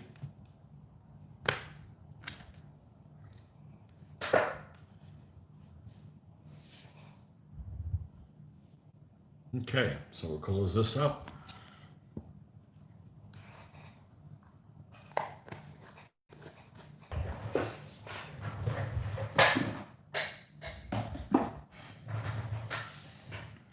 And now we got this thing drying and we got this string drying. Trying to watch you and fix my daughter Sarah's Fiat 500, a lemon. Yeah. Yeah, I pretty much, when it comes to cars, we leased. We don't want any. I can't have any car issues when I'm at work. I gotta be at work every time. I gotta start every time, but I am a big fan of Japanese vehicles. Well,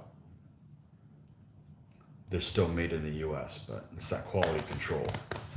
I want a samurai's name on that, and somebody's gonna get their head cut off if something screws up they're not supposed to. You can always get a lemon, but yeah. We drive Toyotas now. I was a devout Nissan driver for many years, but not anymore. Always had issues with their air conditioning. But now, 3 years, it's somebody else's problem, right? Okay, so here they are, drying. So we'll paint those little sheep there. And yeah, I don't know how long it's going to take for this to dry. This might not be ready till tomorrow morning to paint. Definitely by guys off to the side. See if some coffee made. Be right back, folks.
Okay, well, I left for one thing and I got something else. I got a special delivery.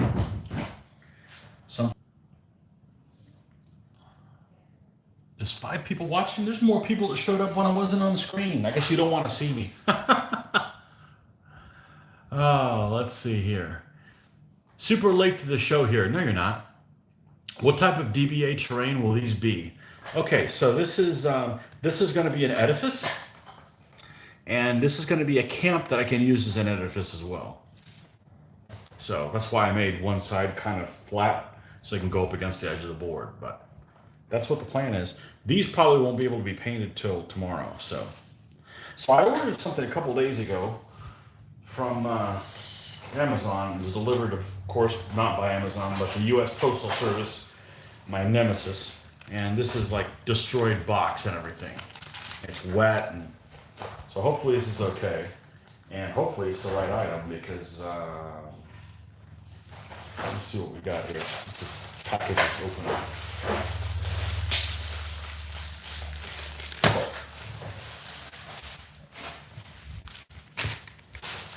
If all the pieces are here, I don't care what condition it's in.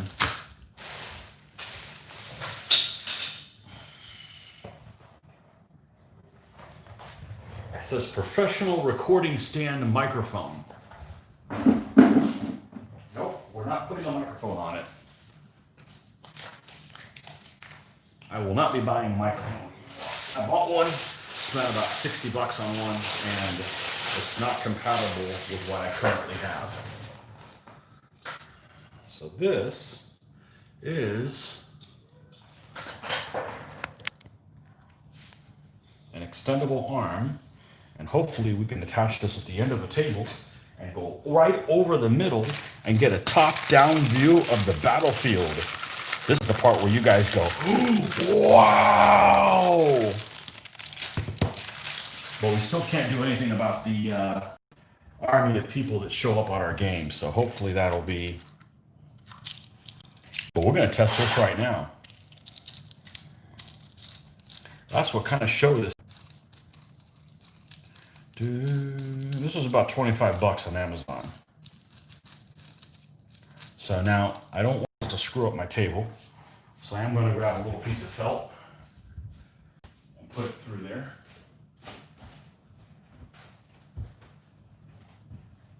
I don't have a use for anymore because we use nice terrain now.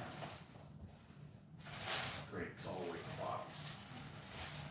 All right, we'll just use.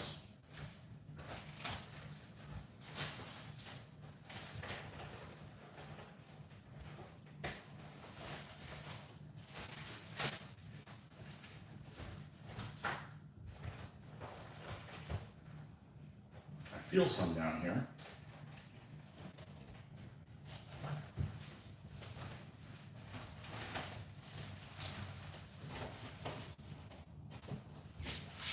If the sheep are in this bag. Well, that would be a bitch, wouldn't it? That they show up now in bags for them to go in. I bet that's where they are. I don't care. Screw you guys. You can go bleat somewhere else. I don't need them. I think the decisions I made with what we have on the camps are just perfectly fine. You know, if I do find sheep, I'll make a different camp for the Scots. Scots like sheep more than...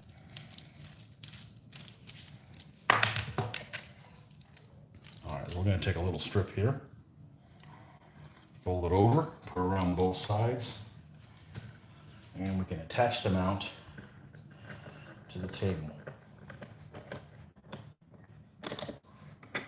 Okay. It's sturdy. Fold mount for the camera. My camera also does my phone.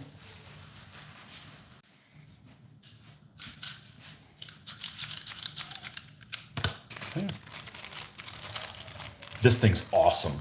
I have the camera's on one of these right now, and this is a really, it's similar to the other one. This ball gimbal thing is incredible. All right. Now, this will attach to the phone here. Okay. So we're going to put this into the mount like this. Got it. And then this can extend down. Okay. And let's see, let's let this arm go. Ooh, okay, cool. And this thing looks like cheap and sturdy at the same time. Kind of an interesting combination of the two things.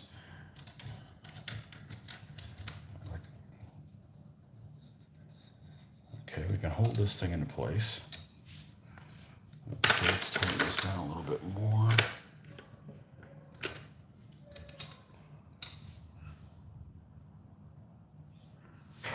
All right, now let's attach this mount. I don't know what the hell this goes to. Oh, you know what? This could go to the end. Oh, I got a lot of options because I can just attach this directly. Yep, I could just attach this directly in a couple different ways. Let's see if we want to use the same type of connection that that one has. Now, how flexible is this thing? I don't even have to use this thing yet. Just attach this thing like this.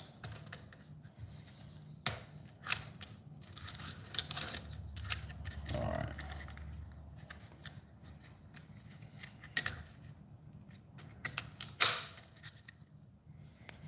Okay, folks, you're going for a ride. Whee!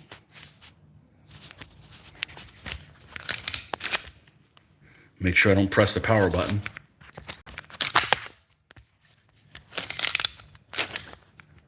I don't think this is big enough. Okay, you guys are going to see darkness now.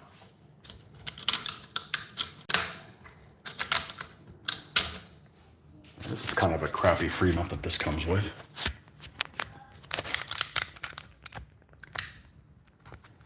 Can always attach the other thing I have on. Yeah, it's not going to work. And it's going to fuck up my case. Okay. Let's go about this differently.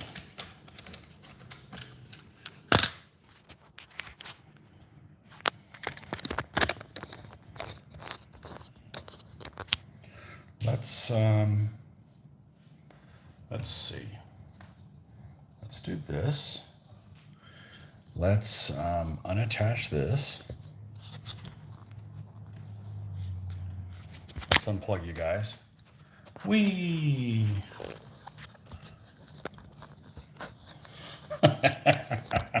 As you guys throw up. You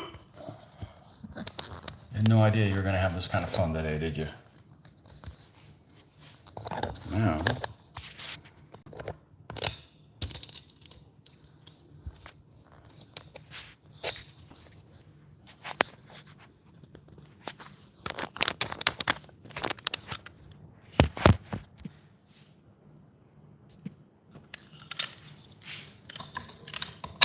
I'll take this off, do it separately.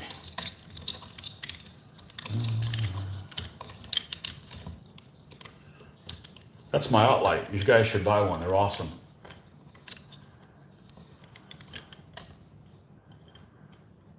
Okay. I promise this will be worth it, folks. Excuse the chaos.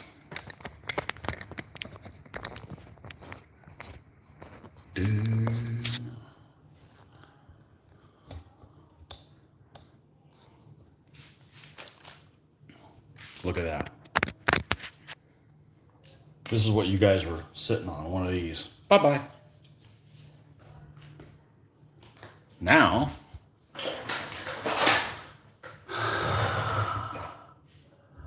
let's see what we got here. You should make one of those links to Amazon. We click and buy, you get a taste. I don't know how that works. I don't know how that works. How about you just watch my videos and I get some dough if you guys watch my videos. Not very much, but it's enough I can buy stuff like this and not feel bad about it. Oh, I hadn't counted on that. I gotta buy a new cord, a new thing that's longer. Extension cord that's longer. Rotate device. I don't want to rotate device. You sure you want to stop recording? No, cancel. Why are you telling me to rotate the device? This is exactly how I want it. God bless it. Well, we won't have this tomorrow. We won't have this issue tomorrow morning, so I'll have it already set up. There we go.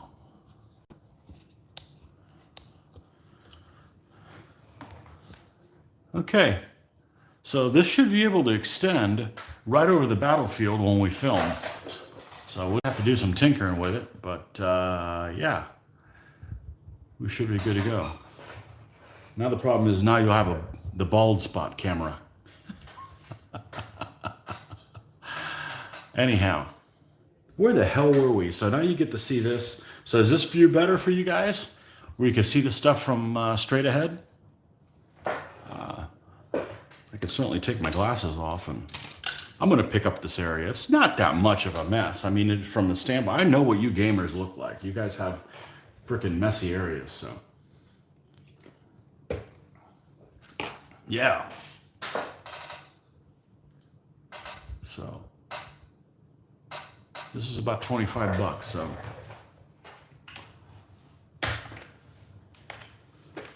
I'm going to have to reconfigure this so that we got, oh, you know, all I got to do is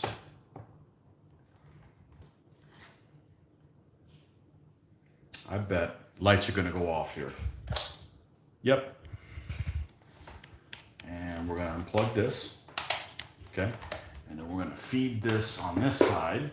And then plug that back up and plug this back up. Lights should come on. There we go. Okay. Now we got our extension cord there. Excellent, excellent, excellent. Excellent. So is this better? No? Nobody? Everybody went to sleep? Damn it, I bought new equipment for you guys. This should be a better view on the battlefield now when we do those, so. Okay, so we're going to set these two guys off to the side. All right, we'll deal with them in the morning. This guy's drying up. Let's see if the coffee's ready. And then I freed up a lot of space here because I no longer have this whole area here where I no longer have this area over here that was taken up by the camera. So it's great I didn't even count it. I didn't even think it was going to do that.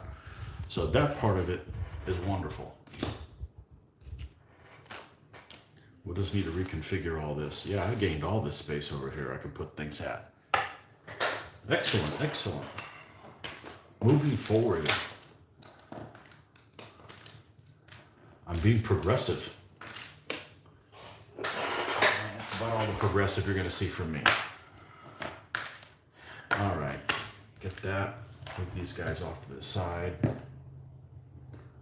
And cool. Excellent.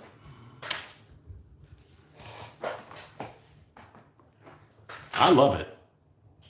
I love it. You guys are way up here in the Skycam view, and you know, I put everybody to sleep, unfortunately. And I can just zoom in like, okay, come in closer and take a look at this kind of thing. So, you have not been in favor of the helicopter view. Lacks context of identification of miniatures, slightly side view allows for better. Okay, well, I don't have to go straight 180. You know, we can do like 135 or something like that. But from a person that's doing the filming, it gets really annoying when people that don't have a good view of the battlefield say, hey, that guy wasn't touching him. Dude, I've got a better view than you do. And yes, he was. So we don't have to go straight ahead, but we could do something like, let's see, let me get this guy in view. Let's say this is the battlefield, right?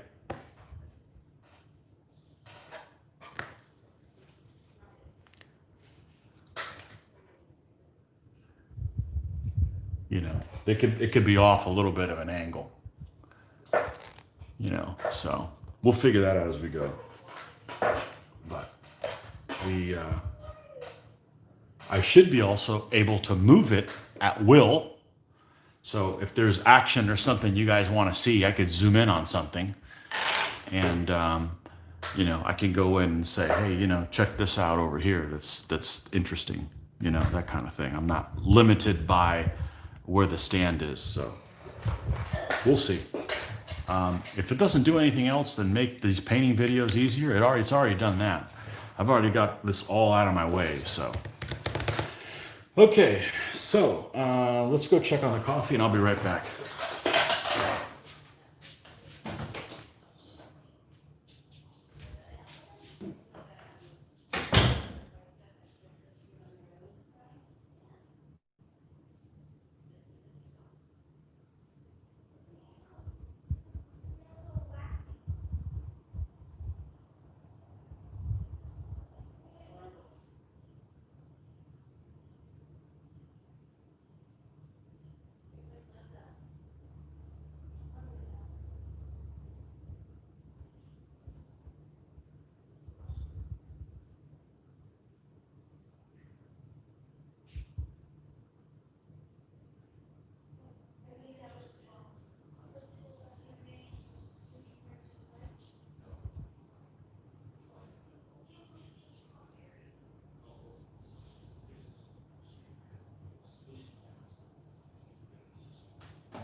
Okay.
All right.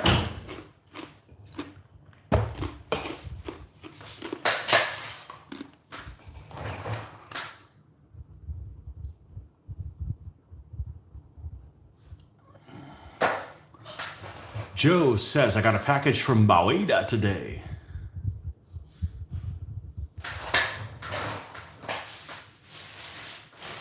BUA. Okay.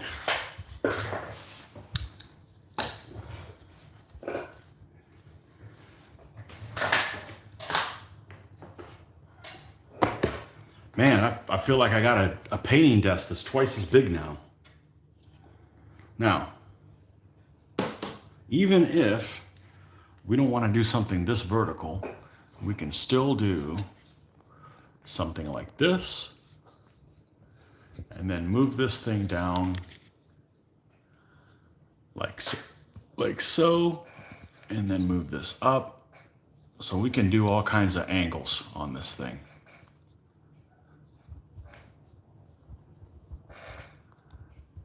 Awesome. And I've got all this area over here that's free.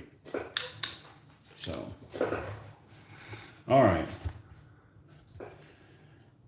This guy's drying, so let's put this guy in drying land.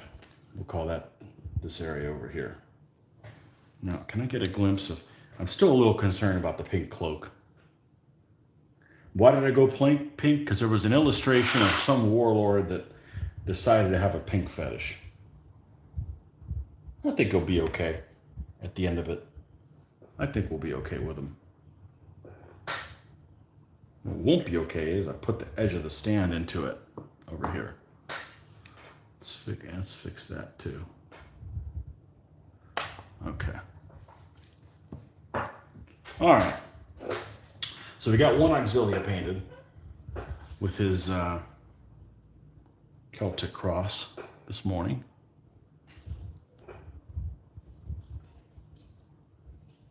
Yeah.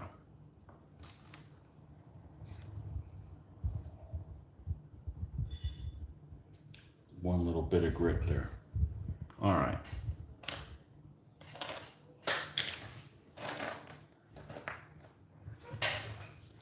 Now, those guys are drying. So, in theory, yes? Thank you. What is that?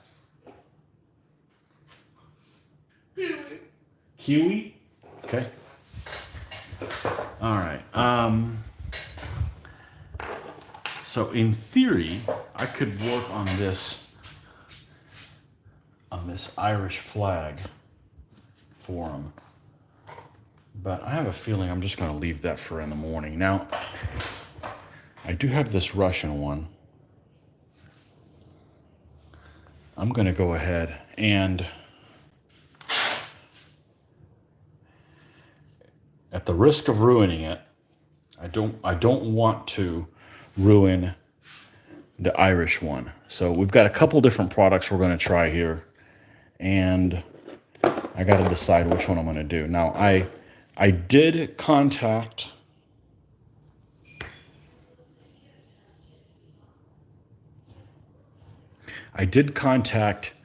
the guy who makes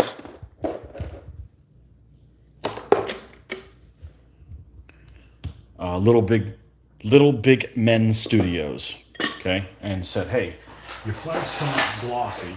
What kind of treatment can I do to them that isn't going to damage them? In other words, can I use an enamel or a lacquer thing, or can I use a water-based thing? And he says that he uses water-based. So here's the stuff I've never used before. Okay, this is the Aqua Flat Clear Matte, and this is the water-based one. So we're gonna brush this on the flag, and hopefully it doesn't go to shit. And if it does, I didn't ruin the Irish one, because I've got other Russian flags I could use instead of this one. So we'll test it on that. And oh geez.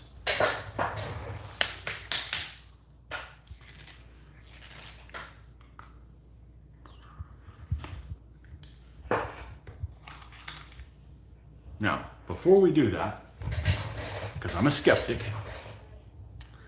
we're going to take a clean brush, not this one because we use this one for the enamel, but we'll use this one here, and we're going to brush this clear on something. So what do I have that, I know what I'll do. I've got an extra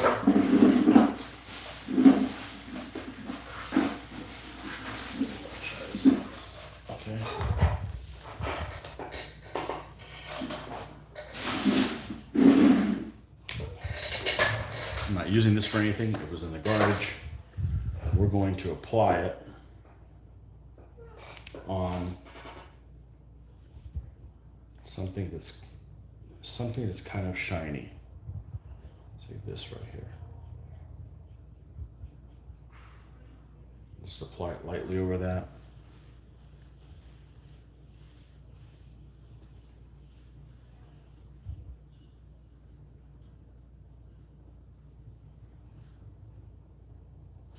And we're going to leave that alone.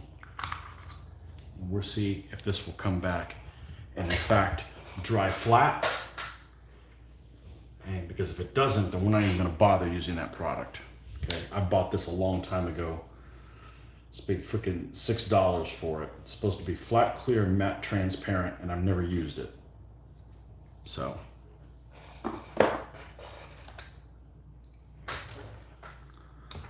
we will see if that does the trick.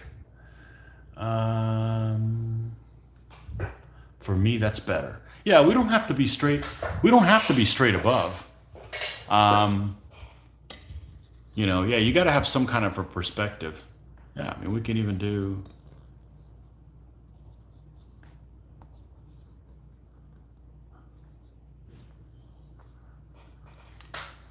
I think it works pretty well for being a no-name brand thing. Okay. All right, coffee.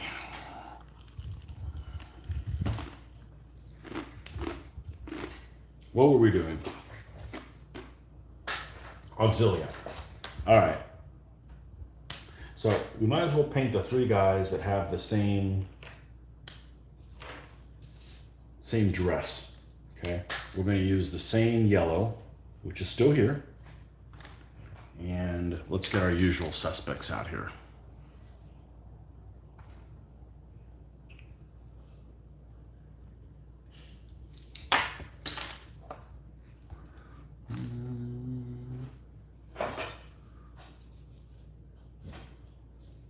Now, I liked what I was doing here, using the airbrush thinner as my water. Not for rinsing brushes, but for adding some moisture as I painted. We're gonna stick with that, and that's great because I have a huge thing of it. It was less than useful to use when I was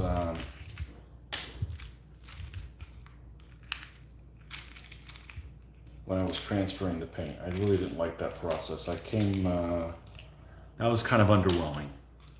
So I'm not in a hurry to transfer any more paint colors, let's put it that way. It took a long time. It took a long, long time. So I got better things to do than do that. So.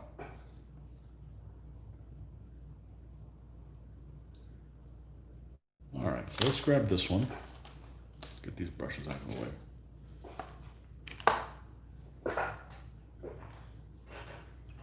And rinse the brush.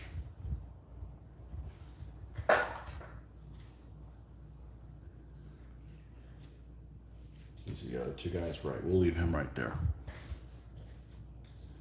All right, so we're gonna paint his shirt. Well, let's check to make sure there's not any black spots that we left off. And this, I know there's some live paint in here. This is big old glob of black. Here it is. All right. Now, because I've mixed this color with colors that aren't black before, I'll get some brown out here. And let's use this SS Camouflage Black as one of them. Hell, we could probably get a little closer.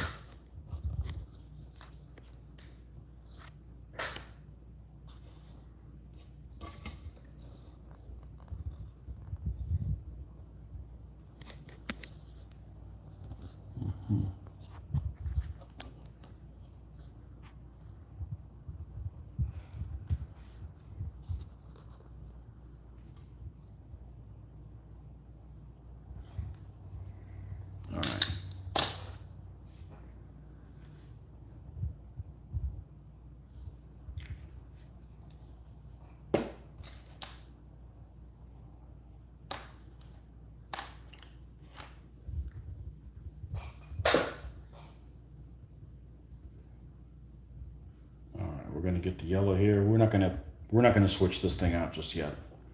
And let's use the brown mixing in for now. And this will be the base color. We'll paint everything of that little shirt in that color.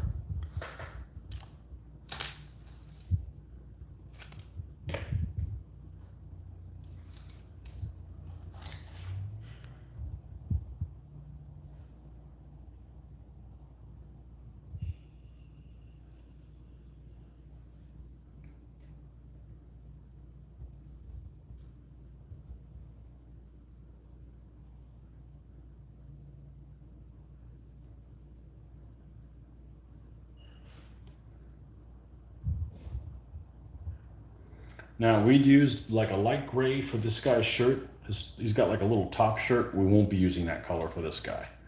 That's what we'll mix up. We're going to use one that has a tiny tinge of green to it.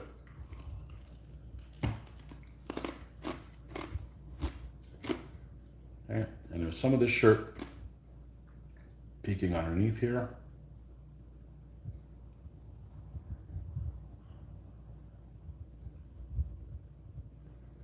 Okay. Now rinse that because we're not going to use that brush anymore. Just wanted to use it to put the big things down. Let's put more of the core color on there.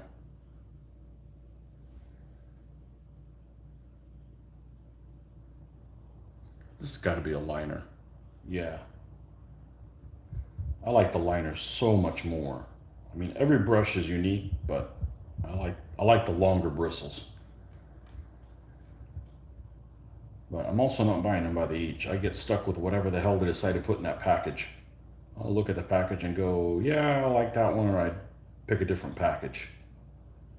That's why I don't want to mail order brushes. I want to see which ones I'm getting. Because what they look like is more important than what size they claim to be. Okay? Well, guess we'll still use the water to rinse all the color off. But if like we were re-moistening,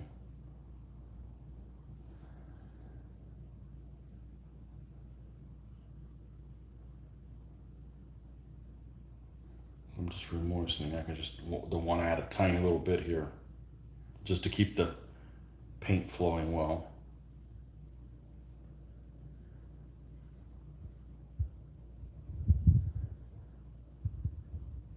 So we'll take a look at that stuff that we brushed on for a flat coat. If it didn't flatten it at all, if it looks like it's even more glossy than it was before, we're not even going to mess with that. Because this flag that I'm going to coat in it is pretty darn glossy. Worst case scenario, I'm going to treat it just like I did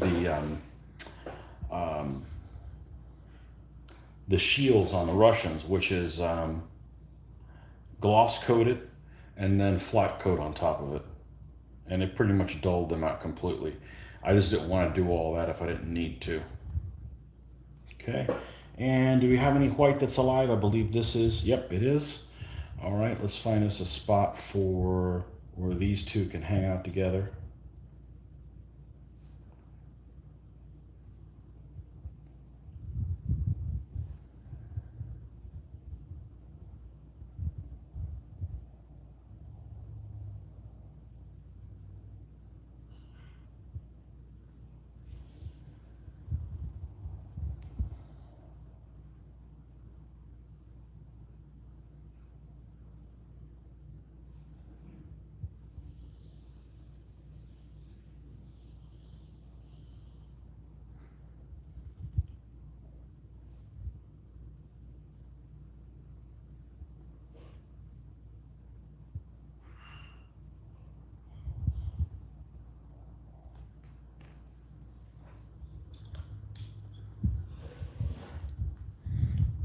I just realized one of the reasons to build this auxiliary for these guys, because normally I'd want to use the blades instead, is if we do a Fast and Furious. Then and Fast and Furious is something that we've done. We've ran it one time. If you have any mounted, they have to be cavalry and light horse only. and foot can only be auxilia, fast warband, or Saloy. So, yeah. Okay. All right, so this guy's done.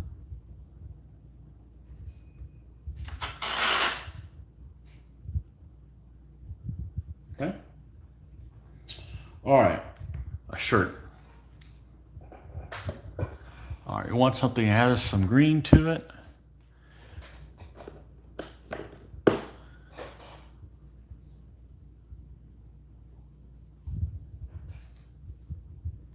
Light green blue. Not very green.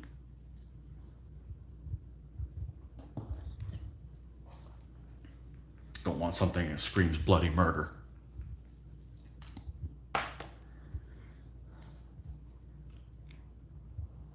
Oh, this watery bastard.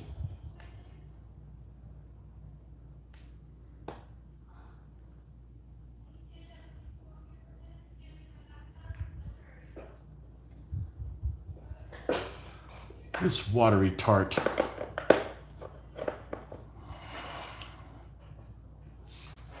right, let's get the bigger brush.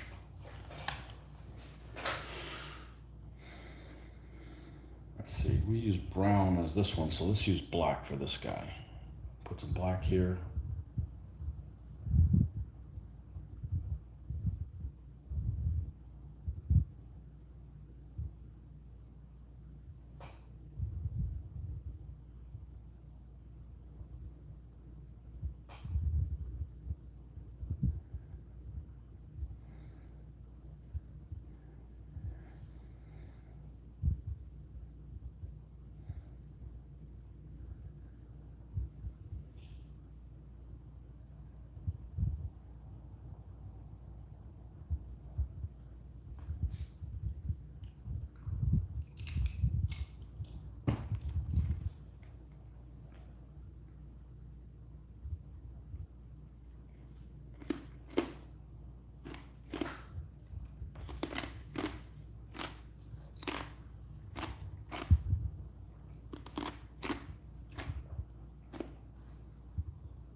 add more of this core color in here.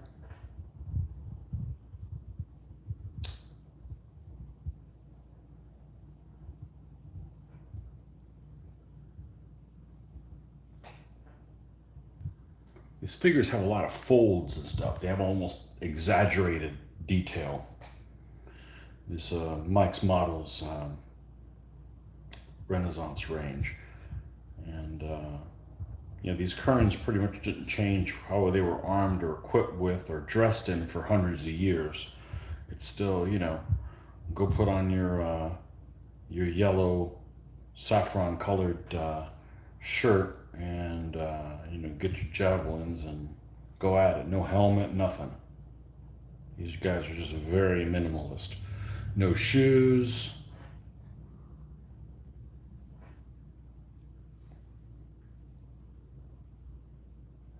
Just hop to it.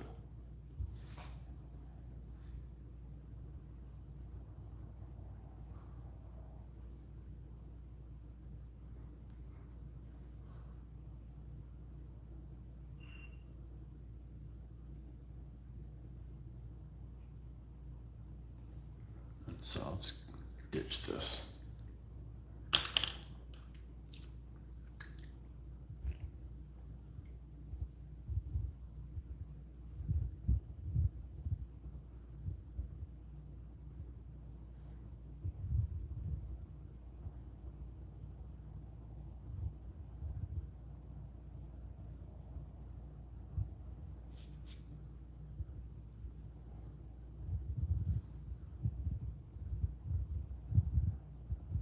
You guys are quiet today. Must be working on your painting yourself. That's good. That's the whole point, right?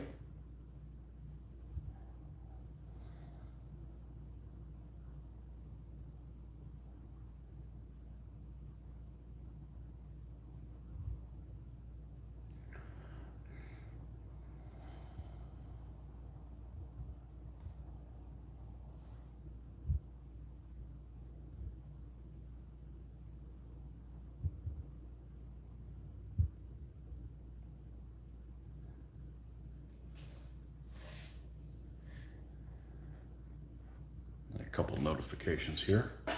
See what we're dealing with.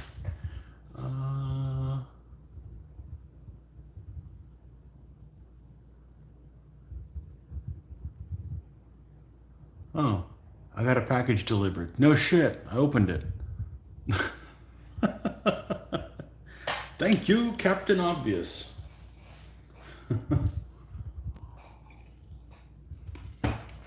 So far, really happy with it. You got the bits needed to finish the army pack for the Eastern Franks. Excellent. Excellent.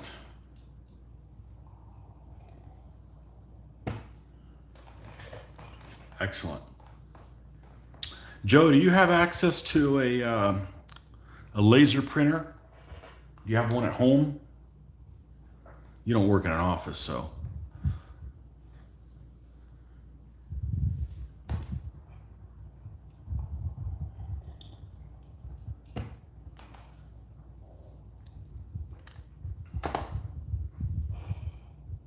No, you have an ink one. I do too. So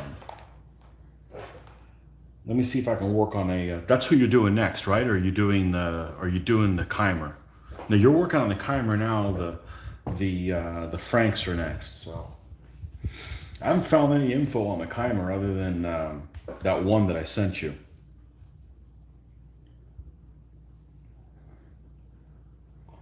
No flag for the Keimer other than that one, which is pretty freaking lame. I was telling Joe, the thing about the Asian flags is the Asian armies are super cool. Their makeups are neat. They're painted interesting. I think the figures are interesting. But what really sucks about the Asian armies, the farther east you go, with the exception of the samurai, the crappier their flags are. They're usually just a couple different colors with a character on them, or in the case of some nations, not even a character, just a series of colors. And that's pretty crappy from the standpoint of modeling, because, you know, if somebody who doesn't know what they're looking at sees it, they go, oh, well, you're just a lazy bastard was afraid to paint anything on them. So you just made them all, just colors. You didn't put any characters on them, when in fact that may be what's known about them. So it's kind of a shame, because finishing the Chimer, get Cav done now, then the elephants, then they'll be ready for battle. Okay. Who do they fight? They fight my Nan Chao? Or they're at least their contemporaries. I think they should be able to fight the Nan Chao, because they're right next to them. Nan Chao. You fuck up now. Now you fight Nan Chao. Love that army. Bamboo freight train, baby.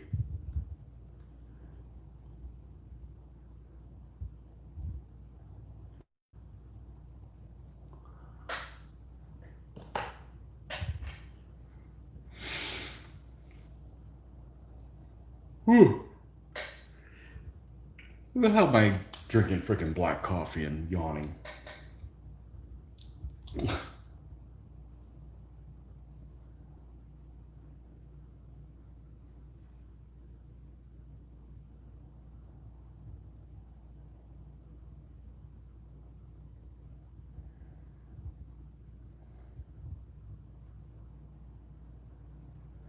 That final highlight always makes such a big difference. It's got to look really drab until I'm putting this final highlight. It's like, oh yeah, there we go, popping. Mary Poppins.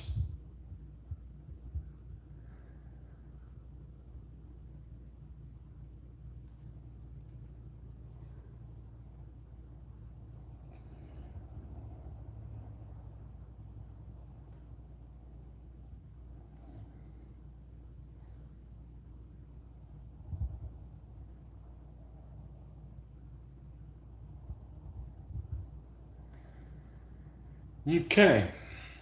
Is it flush time? I believe so.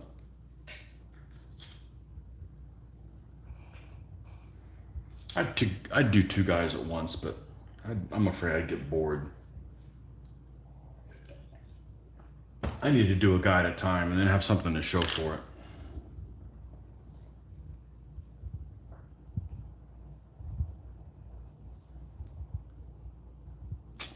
Tony, since you're a fan of 15mm, have you seen the online 15mm magazine made by Peter Pig? I've heard of it.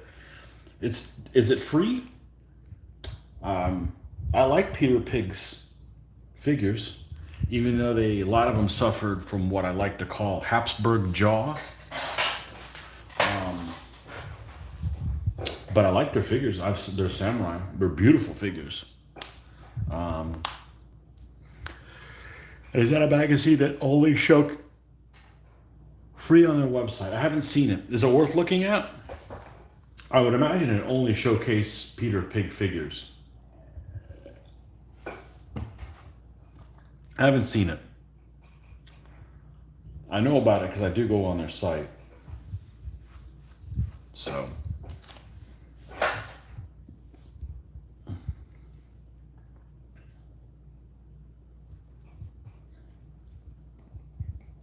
Let me know. I might check it out tonight. They have a unique look. My only gripe with Peter Pig is I wish they made more figures. I've got no complaints with them other than that. They run small, which was great for my samurai. You know.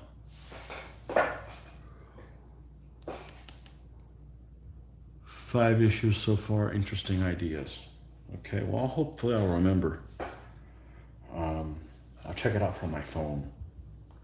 I got a new computer back in March, and I'm really hesitant about going places on it.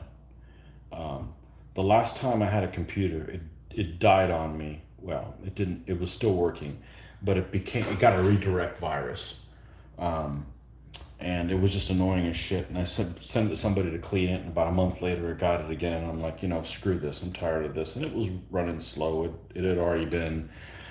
I was 8 years old at that point, anyway. So that was in 2012, and I went 8 years without a computer. I had a phone that could do my surfing and stuff, so No computer games, none of that stuff. Just I didn't want to spend. I didn't want to spend a couple grand on the computers. I wasn't going to just buy whatever. I was going to buy one that was all that. So just before the pandemic hit, or as it was hitting, I finally had decided to buy one, mainly because I had gotten a bonus for being at the place where I worked for 25 years. Not a massive amount of money, but enough that it was like, okay, this can get me going down the right way. It's not really costing me anything. And, my only reason not to buy a computer is I didn't think I was going to get money's worth out of it. Um, because I'm doing everything almost always on the phone, but I'm using it quite a bit now. So I'm very hesitant to surf with it. So it's the first laptop I've ever bought, and laptops cost, I'm going to say 30% more for what you get, just from the standpoint of portability. But I am so glad that I got a laptop because I ended up getting that.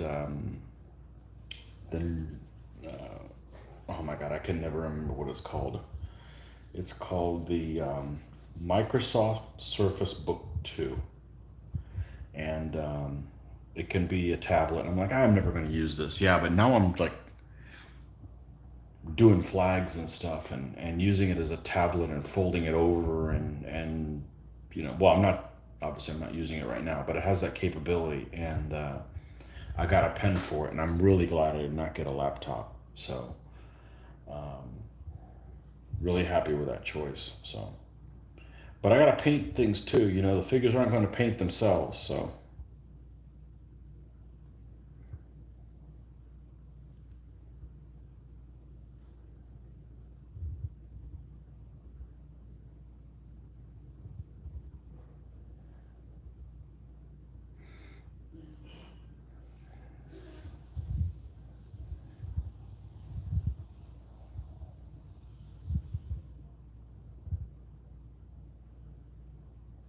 Got some games on there to play, but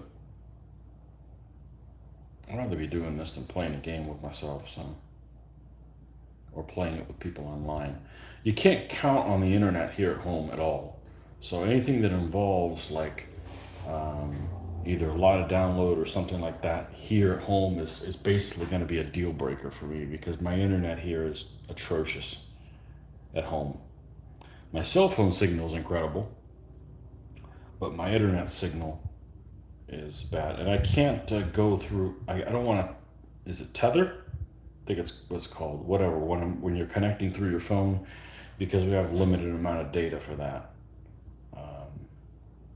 But my phone signal can pretty much handle anything you throw at it. So.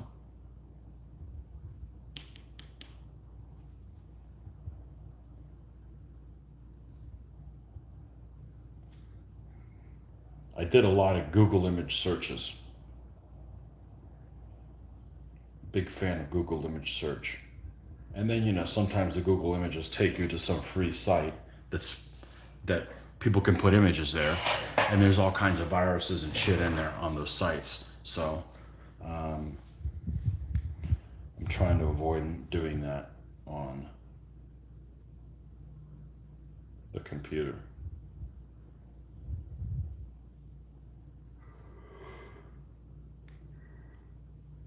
Well, I like Peter Pig stuff. They just don't make a big variety of figures. They make Imperial Romans. I already have them. I'm not painted them, but I already have them. They make Parthians. They make New Kingdom Egyptian, what everyone has. I'm not going to build one of those armies. Everyone has one of them.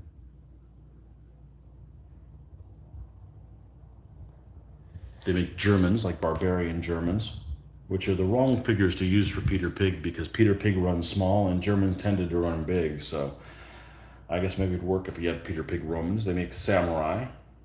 They make War of the Roses English. I think they make pre-Islamic Arabs and Tuareg. I may have missed something. They don't have a big selection. But I do like their figures. They have that distinct jaw, so it doesn't bother me so much.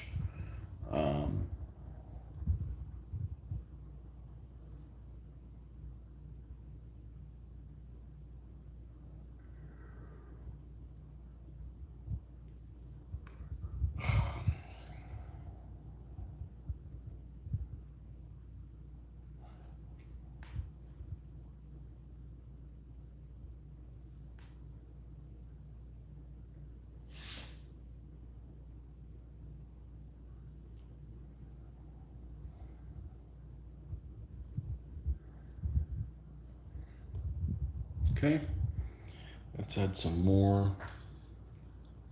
There you go, something more detailed than that. Let's add some more of this.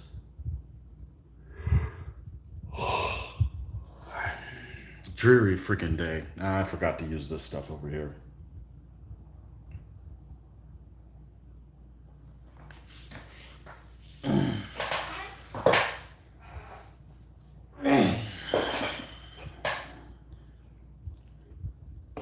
I'll have to take a break in a little bit.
I'm almost ready for some food.